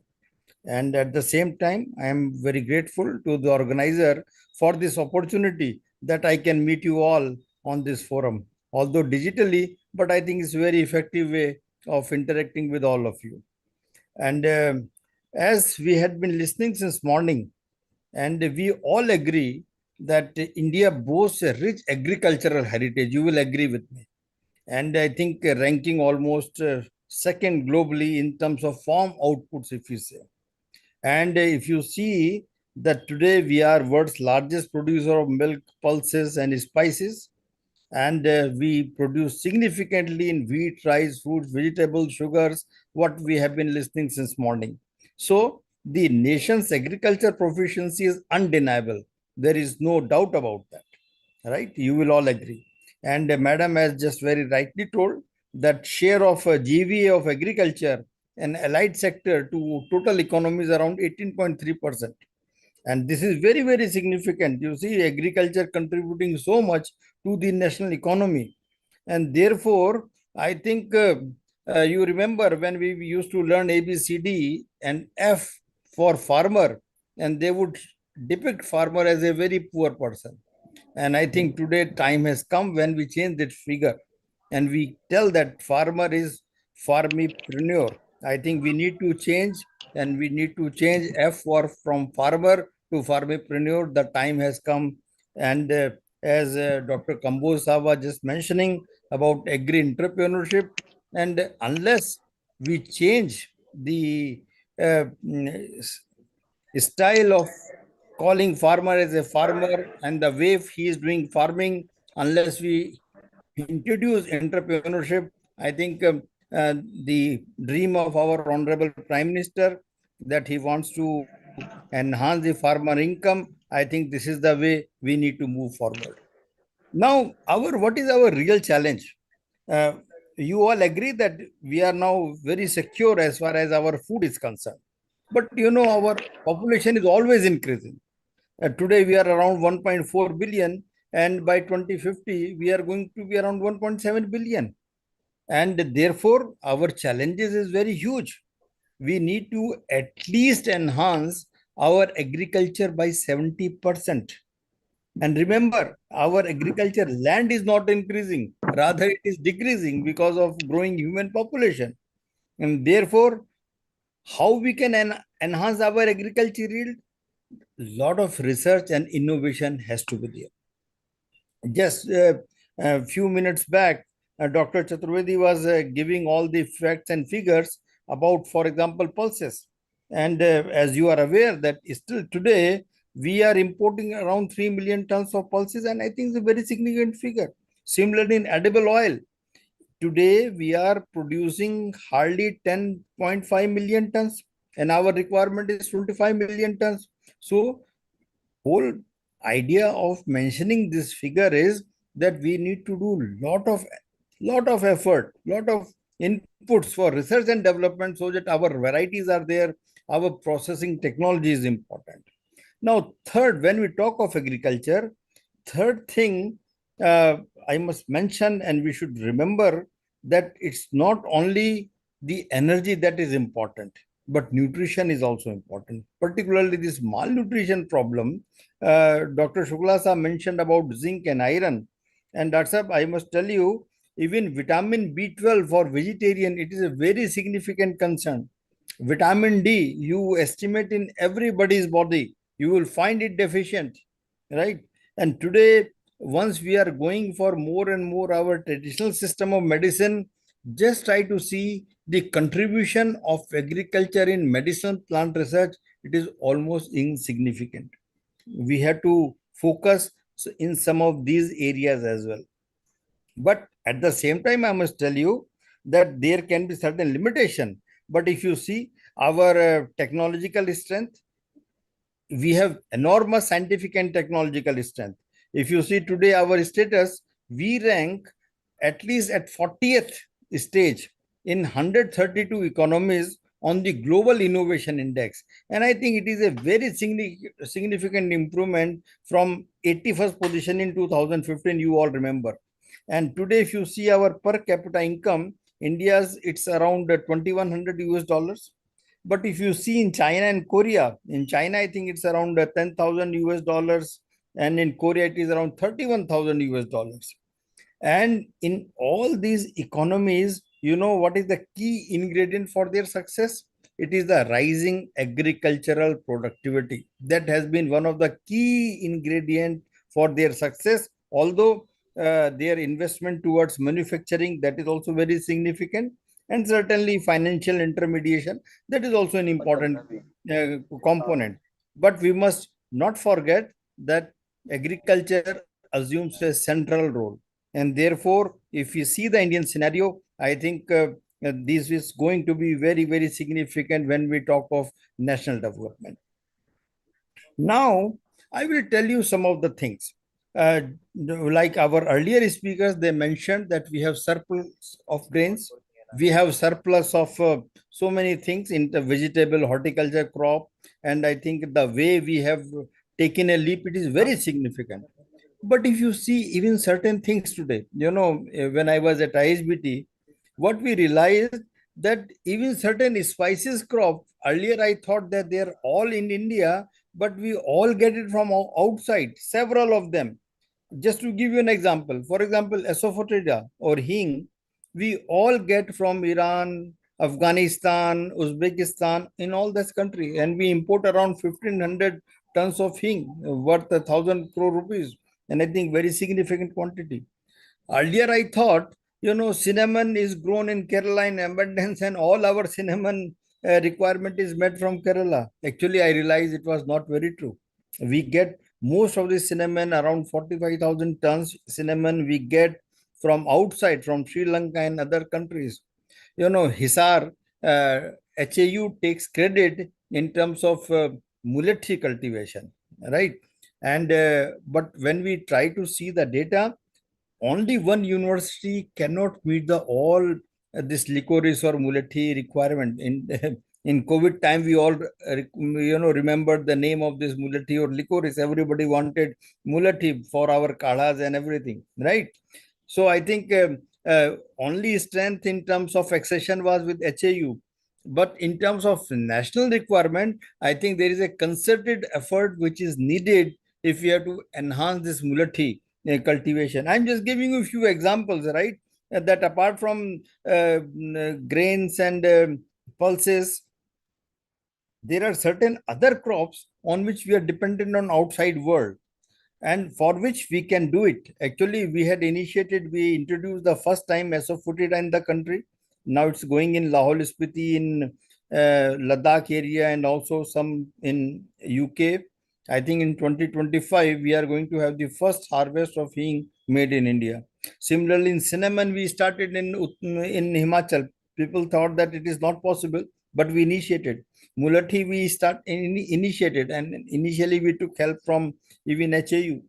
There are certain very interesting crop. I give you example. For example, monk fruit. Monk fruit has a molecule known as mongroside, which is 300 times sweeter than sugar, and it has no calorific value. Therefore, nowadays, people who have this diabetes problem, who are Weight Watchers, they want monk fruit. You'll be surprised. I think at present it's grown in China, processed in USA and some more countries, and then from there it is distributed throughout the world. Uh, we made an effort and we brought this monk fruit seeds in India. We developed tissue culture technology, then we put it in farmers field. It is at a smaller level, but I think if we several of us join together, we can make it a very it's a very interesting crop of significance, particularly our Indian population who is looking for some such alternative that can be very, very useful. And therefore, I feel there should be a definite way that we need to promote domestic production of some of such crops. I gave you here a few examples, but there are several examples. I'll give you some more on which India is still dependent on outside world. Apart from this crop, I'll give you another example, like tulip. Everybody goes and see in Srinagar the tulip garden, but all the tulip come from outside the country. I think more than 15 crore worth rupees tulip we import in this country, and we wondered why can't we develop the technology for tulip cultivation. So actually we had engaged several of farmers, and now we have at least several a huge number of farmers who are domestically making this tulip in this country. Similarly, lilium bulbs we import from outside. Now, Leh Ladakh, in Ladakh region, Leh, Kargil, those are the areas which are very suitable for cultivation of such crops.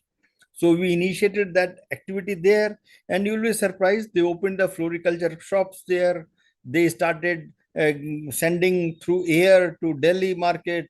So it started changing the livelihood scenario. So if we have to enhance the farmers' income, which our Honorable Prime Minister always emphasizes, I think we can always think of some high value crops also, and on which India is dependent on outside world, like lilium and tulip I gave you. In fact, during Ram Lala's inauguration, at that time, we had offered our tulip flowers. They went from Palampur, grown by our indigenous farmers, and then it was offered to Ram Lala. So I think that was a great satisfaction. Then science is also serving the society directly or indirectly, apart from giving food and other things. Another area, I think, if we, once we talk of such floriculture crop, some unique crop like medicinal plant and all those areas, I think honey production assumes very, very important place. If you see today, China is the biggest producer of honey in the world, followed by Turkey, Iran, Argentina, Ukraine, and then comes our position, India. And India is such a huge country. Why can't we why can't we become leader in honey production? And here engineering labs can play very significant role in terms of designing of the hives, so that you can harvest the honey where you don't kill any honeybee, you don't kill their eggs. So a lot of innovation and opportunity exists. And as some of our honorable vice chancellors were talking about entrepreneurship, I think this offers enough entrepreneurship.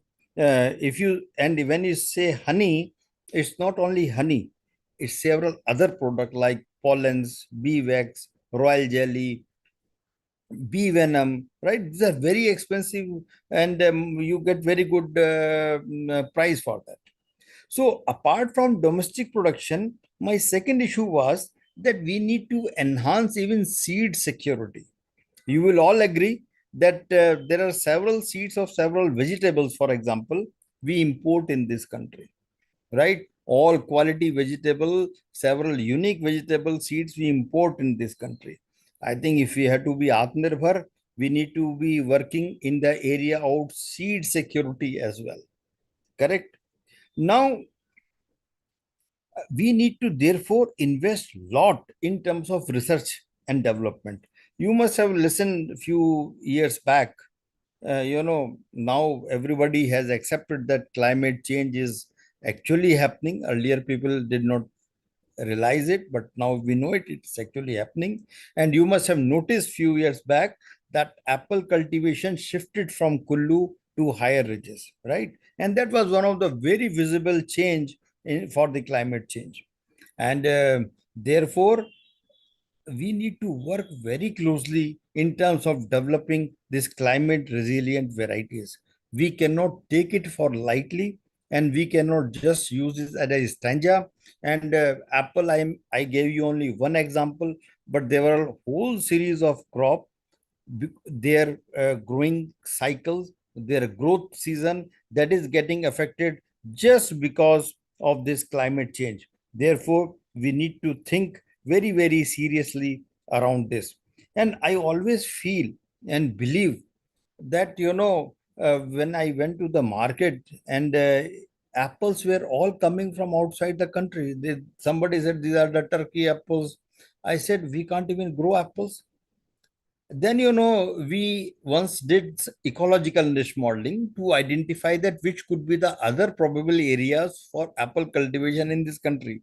And now you have, why I'm giving you example of apple is because what is possible through biotechnology, through tissue culture, and through classical breeding approaches, I think apple is a very good example. You know that apple normally takes 1400 hours chilling time, right? But now you have the varieties which take 200 to 300 hours. And like Dorsa, Anna, all those some nice varieties of apples are there, right? So once we did this ecological niche modeling, what we realized that places like Northeast, they are very suitable for apple cultivation, and but that they needed the quantity. So we empowered certain tissue culture firms that why don't you start producing the apple root stock? For apple you need a root stock. So we gave them the root stock technology, and several lakhs of plantation was done in Northeast. And today you see Honorable Prime Minister in his Mann Ki Baat, he mentioned about our apple work, that people from Northeast are going to Himachal to learn apple cultivation. And why I give you this example, because through varieties, through breeding, it is possible that you develop the varieties which are climate resilient varieties. It's possible. Now, this is one issue. Now, second issue is very important, is that we need to develop the value chain in agriculture. Today and tomorrow, if you say that we need to enhance farmers' income, then it is only possible if you have a proper value chain. For example, if you have a chain where you develop the proper quality of planting material, that quality planting material or QPM is very, very important. And then in the quantity which is sufficient to meet the industrial demand, right? For which you need to do certainly innovative breeding. And along with this, if you have a quality planting material, you need to have processing facilities. You need to have storage facility. Right now, we do not have enough storage facilities, and lot of food stuff which we produce is wasted because of lack of storage facility. And I think engineering issues are important. Processing is very important. Value addition is very important. You all agree, right? If you sell the wheat as such, it gives you particular rupees, but moment you convert them into noodles, then you know the value of the same wheat, how much enhancement one gets. So value addition is very important. And one thing we should not forget, that time and again it's high time that we develop skill development centers here and there. We may be having few centers, our universities and institutions, they carry out certain skill developmental activities, but I think it should be more vigorous. Our farmer, if we have to convert them into a entrepreneur, I think their skill has to go to next level. And we need to work very vigorously with the farmer. And I know that farmers are hungry to take all those technologies if you have a right type of thing. And if you have skilled manpower, if you have proper processing, I think we can start doing branding in a much better way. For example, if you say that Manipuri black rice, it makes sense and it's already a branded product. So, and therefore government has started that one district, one product, all those programs, in ICR also, you have all the one lab, one product, all those programs have been initiated. It is only to give emphasis that we should be very cautious that we do branding. And moment we start doing branding, you see the value and the that farmer will be getting very, very good prices. My next issue was on the standardization and labeling. Uh, I think this area we often tend to forget. And I give you a very simple example. If you say that you are having this Sharbati Gehu Atta, is fantastic, right? And tomorrow you go to the market to buy some fennel or saunf or jeera or asafoetida, you just smell. And if you go to buy some chilies, you say jada tikhi mirchi chahiye, kam tikhi mirchi chahiye, right? So you don't have proper standardization. You don't say that this chili is having the value of 8 or 10, this cumin is having so many linalool content. We don't have that sort of standardization and labeling trend in our country. And it's high time when we start doing labeling like that. If you say that it is a Sharbati Gehu, what are the major traits? If you say that Basmati, what is the aroma factor? Moment you start doing labeling like that, in term even for the spices, for example, if you say that this spices is very pungent, then what is the pungency level? I think although it needs a whole different type of research, you need to integrate a lot of chemists into it, but I can guarantee you that the quality and the money that our farmer will encash because of standardization and labeling technique, I think this is going to be very, very significant. And I think some of us should work on that. Next sector, I thought that since we are talking of agriculture, we cannot ignore veterinary along with that, because these are all integrated. And Dr. Chaturvedi was also mentioning about our milk demand. You see, our milk demand is we had to, it's rising very significantly. I think almost 4.55% annually. That is the rise. And if we had to meet that, our milk production, we need to have so much feed also. So are we working on our feed aspect? India is a feed deficient country, and we don't have enough feed. So some of us, we are focusing a lot on grains, no doubt, and we are doing pretty well. But I think feed also needs attention, so that our veterinary side does not go down and our livestock productivity does not go down, right? And here, whatever technological advantage we had to take, we had to take. Just now, Madam mentioned that she had been to Israel and to understand their agriculture technologies. See, in India, we had been listening since long about this hydroponics, aeroponics, and vertical farming. But could we make it accessible that each of our houses and balconies are having hydroponic cultivation or aeroponic cultivation? I think moment we come to that sort of precision farming, that our households, our rooftops, we are cultivating our own tomatoes and cucumber, I think we change our agriculture in a very different way, because this is yet another aspect. Although here you can say that farmer income, but if our population is increasing that way, let our farmer allowed to grow some high value food, and some of the things, like coriander, etc., and chili, we start growing in our homes front using hydroponic and aeroponics. At the same time, when it is in farmer field, this hydroponic and aeroponic can give fantastic result. I tell you, we had initiated one program where all our high valued medicinal plant, through tissue culture and hydroponic, the plant normally which is grown at 4,000 meter, we were able to cultivate it in places like Punjab and Hyderabad, just because of this hydroponic, aeroponic, and we coupled them with our tissue culture, and there was no change in secondary metabolite concentration, rather there was some improvement, right? So you can use this precision farming, what we call it, in a very different way. Nowadays, all sorts of sensors are coming for your fertilization, for your irrigation, all those things are coming. Mechanization, I think we need to give lot of emphasis on mechanization. We cannot ignore the way labor shortage we are facing, and it can certainly enhance the yield by at least 40% minimum. And lot much is needed on post-harvest management. Around 30% we are losing by in fruits, for example. And here things like lyophilization technology. If it is a very simple that we keep such lyophilizers in farmers' field, they can convert them into, not always you are interested in eating jams and jellies, right? It has a lot of sugar.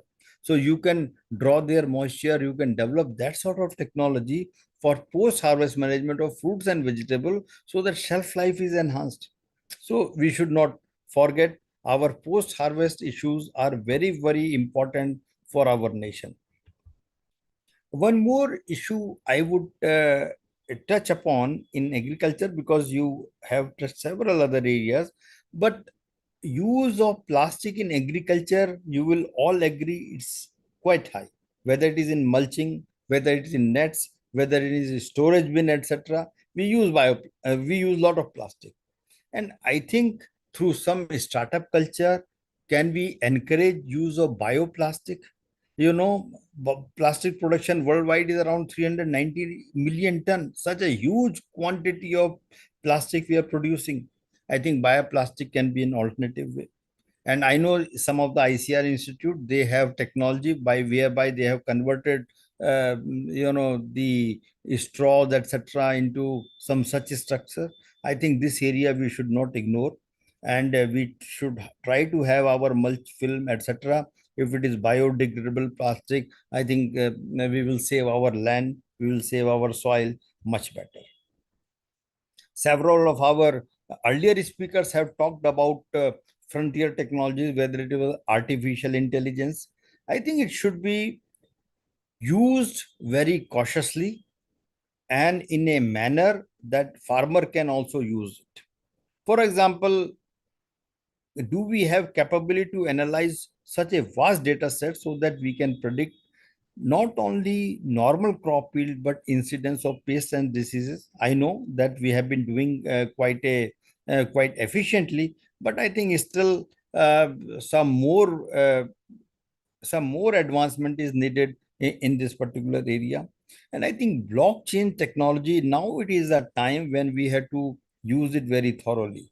For example, we should ensure, suppose tomorrow we do food packaging and all that stuff, then there should be technology where we can trace our food so that there is a trust built with the consumers, and consumer know from which field it has come, right? All those things are very important. Another area we should not, because Dr. Saab mentioned, Dr. Kamboj Saab, about the clean food, clean water, etc. And I thought when I was listening to him, I thought that this 3D printing technology, particularly for creating some of the customized farm tools and also our food stuff, we should think of it. We should not ignore our 3D printing technology in agriculture. We should bring out as efficiently as possible. And for our farmers, sometimes I feel this AR, VR can be very useful. For example, AR can overlay the data onto real world fields, and it can help farmer to identify pests and optimize the planting strategy. Just to give you an example. And through virtual reality, we can train our farmer for new equipment and techniques in a very safe and simulated environment. Some of these things we can think of. One almost last I would like to mention, you might all remember that on 30th March 2022, India has exempted the transgene free genome edited lines developed by SDN1 and SDN2 approaches. You might all recall, right? And we should take advantage of this technology or genome editing technology. We should take advantage of that. Why I'm telling? For example, today the genetic gain in yield is about 1%, right? And if you have to keep pace with enhancing agriculture productivity, we need to enhance it to 2.4%. And One is that classical our breeding approach, and I think second is our this genome editing approach or CRISPR-Cas approach. We should take into account. And you all must be aware that IRI and IIRR, they have developed a very good rice cultivars or rice lines, I will say, not cultivar yet, which are under field testing, and particularly for climate resilience traits they have developed. I had a chance to review that project, and I think it was very fascinating to see that using this CRISPR-Cas technology, how they have gone ahead. And today, you know it that BT cotton in India is around 11.9 million hectare, and I think it's a very significant amount. And today we have various sort of tools in CRISPR-Cas, and we can use it. And in the market, you all must be aware that we have more than 230 products which are gene edited. And out of that, 168 genome edited products have already been given the status of non-regulated status in US at least. So I feel this new genome technology have a lot of advantages, and we should not forget, particularly when we talk of ATMANIRBHAR Bharat. I think it should be online. You must be aware that even European Union, they have adopted this new genome technologies, right? And in Africa, Nigeria, a lot of effort is going on to adopt such technologies. And almost now I am about to end I thought my views on our Atmanirbhar Bharat, but I will just mention that I think one area which is very close to my heart is on our bioeconomy. And I feel that in Indian bioeconomy, agriculture sector has to play a very significant role. And just to give you an example, BT cotton and biopesticide alone have contributed to approximately 11.5 billion US dollar per year in this country. So just I'm giving you one example that just BT cotton and biopesticides, they have contributed significantly to Indian bioeconomy. And now next turn is on biofuels. You know, enzyme and biofuel last year, it contributed somewhere around 59 billion US dollars in India. I am giving you only Indian figures. Therefore, if we think cautiously, if we plan cautiously, we have lot of such opportunity, and we should think of it. And our government is very pro, and they have developed several missions. For example, for very forward thinking schemes like the Atal Innovation Mission, Rashtriya Krishi Vikas Yojana, this our Prarambha Nidhi Seed Fund Scheme, all these are going to play very, very important role. And there should be proper scheme for our startups. In startups, at times we think that we say somebody that you make your startup and it will be successful. It's not like that. We need to support a startup. We need to fund them. We need to even give, if somebody comes to set up a startup, we need even to give them monthly emoluments initially for some time. Then only that person will be encouraged to do some startups. We should offer our institute space, our lab space, our university space, that they should come and do some experiment. So startup culture need to be really nurtured very well, so that some new things, new innovations come up. And I'm sure that with all of you in the hall who are there sitting, I think they will contribute so significantly. And I think you will have all the way how you will be tackling such issues. And I think one last point I would like to mention, that some of our speakers talked about carbon credit in agriculture. And I can tell you, several of our people do not understand how farmer will be earning through carbon credit. So there should be proper way that, or there should be mission that we need to educate, and we need to really make advantage of this carbon credit. I don't think so in India we have made advantage of this carbon credit to a greater extent. Particularly, none of our farmers have gone. None means a significant number that they started earning through carbon credit. So I think it needs to be percolated. It should be in a mission mode, the way we are practicing agriculture, and I think it will encourage a lot of good way and good practice in agriculture. So I think we are in a very good condition, very good position. Technologically, we are very sound. Academically, we are very sound. We have great leaders like you who are taking the nation forward. And I think our future in agriculture is, I'm sure, very safe. And through this, at the end of this seminar, I would see that lot of good stuff comes out, and people take advantage, and we move forward. So thank you so much, you all, and wish you all the best for this conference. And I'm sure that this recommendation will be implemented once we have people like Dr. Shuklaji here and Dr. Kambojji here and all our honorable vice chancellors here. They will take it forward. And youngsters like Ankur is here sitting, and like Ankur, there will be several other Ankur, yeah, who will be doing Ankuran. So some celebration process will be take place. So all the very best, right?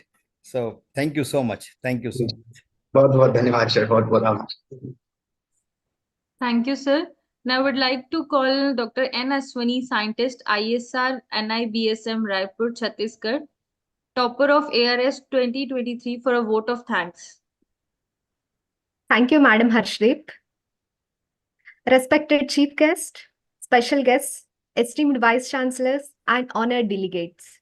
On behalf of AgriMeet Foundation UP, Chaudhry Charan Singh Haryana Agriculture University Hisar, Rajmata Vijayaraje Skanda Krishi Vishwavidyalaya Gwalior, and our esteemed collaborating partners, Directorate of Cashew Research, Puttur, Karnataka, IGKV, Raipur, UAS, Dharwad, ICRISAT, Hyderabad, Sri Konda Lakshman Telangana State Horticulture University, Telangana, ICR NIBSM, Raipur, and Junagadh Agriculture University, Gujarat.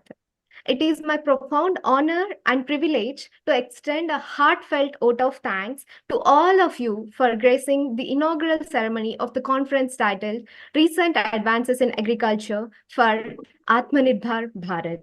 This conference stands as a testament to our collective commitment towards the fostering advancement in the agricultural sector, with the ultimate aim of achieving self-reliance and prosperity to our nation, which is as envisioned in the spirit of ATMANIRBHAR Bharat.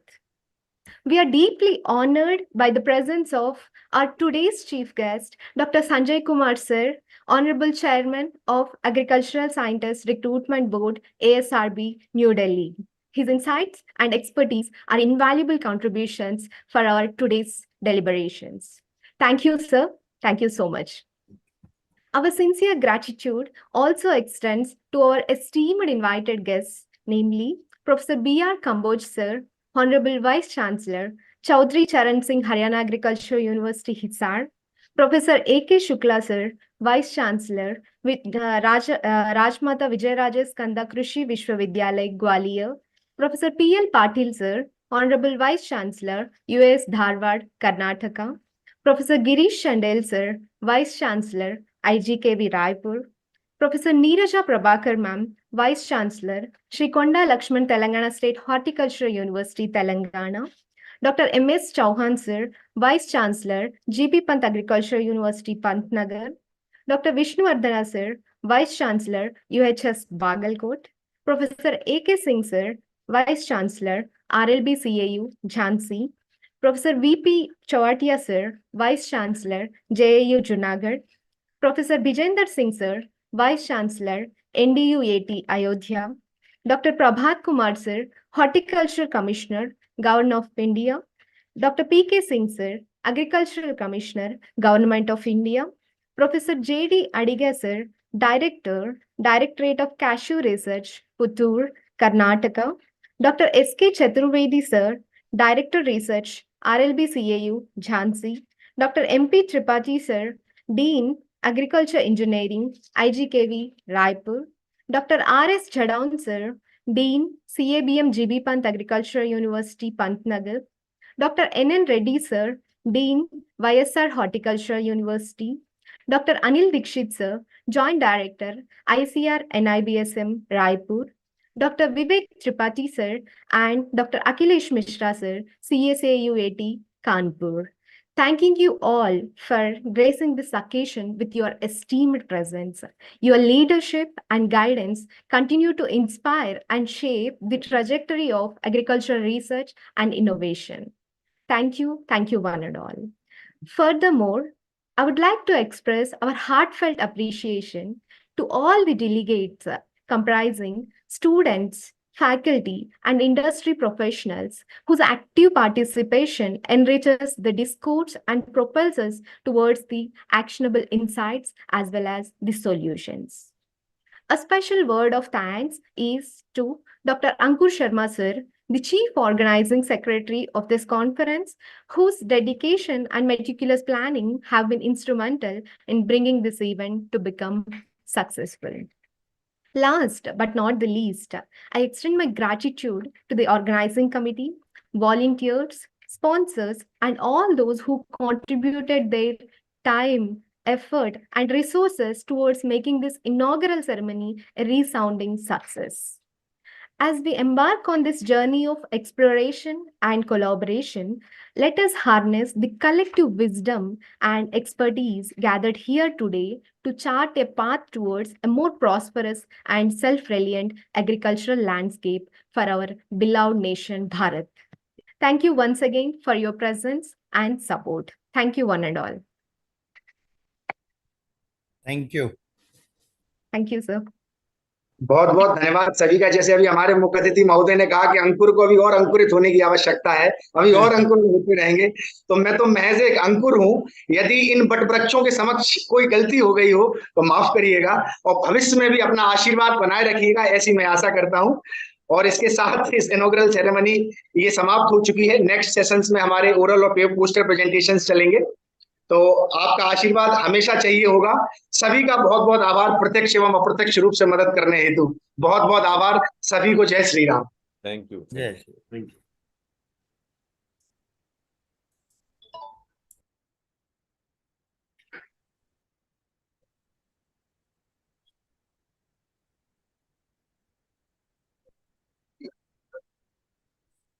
क्यों बंद कर रहे हैं? क्या बंद कर रहे हैं?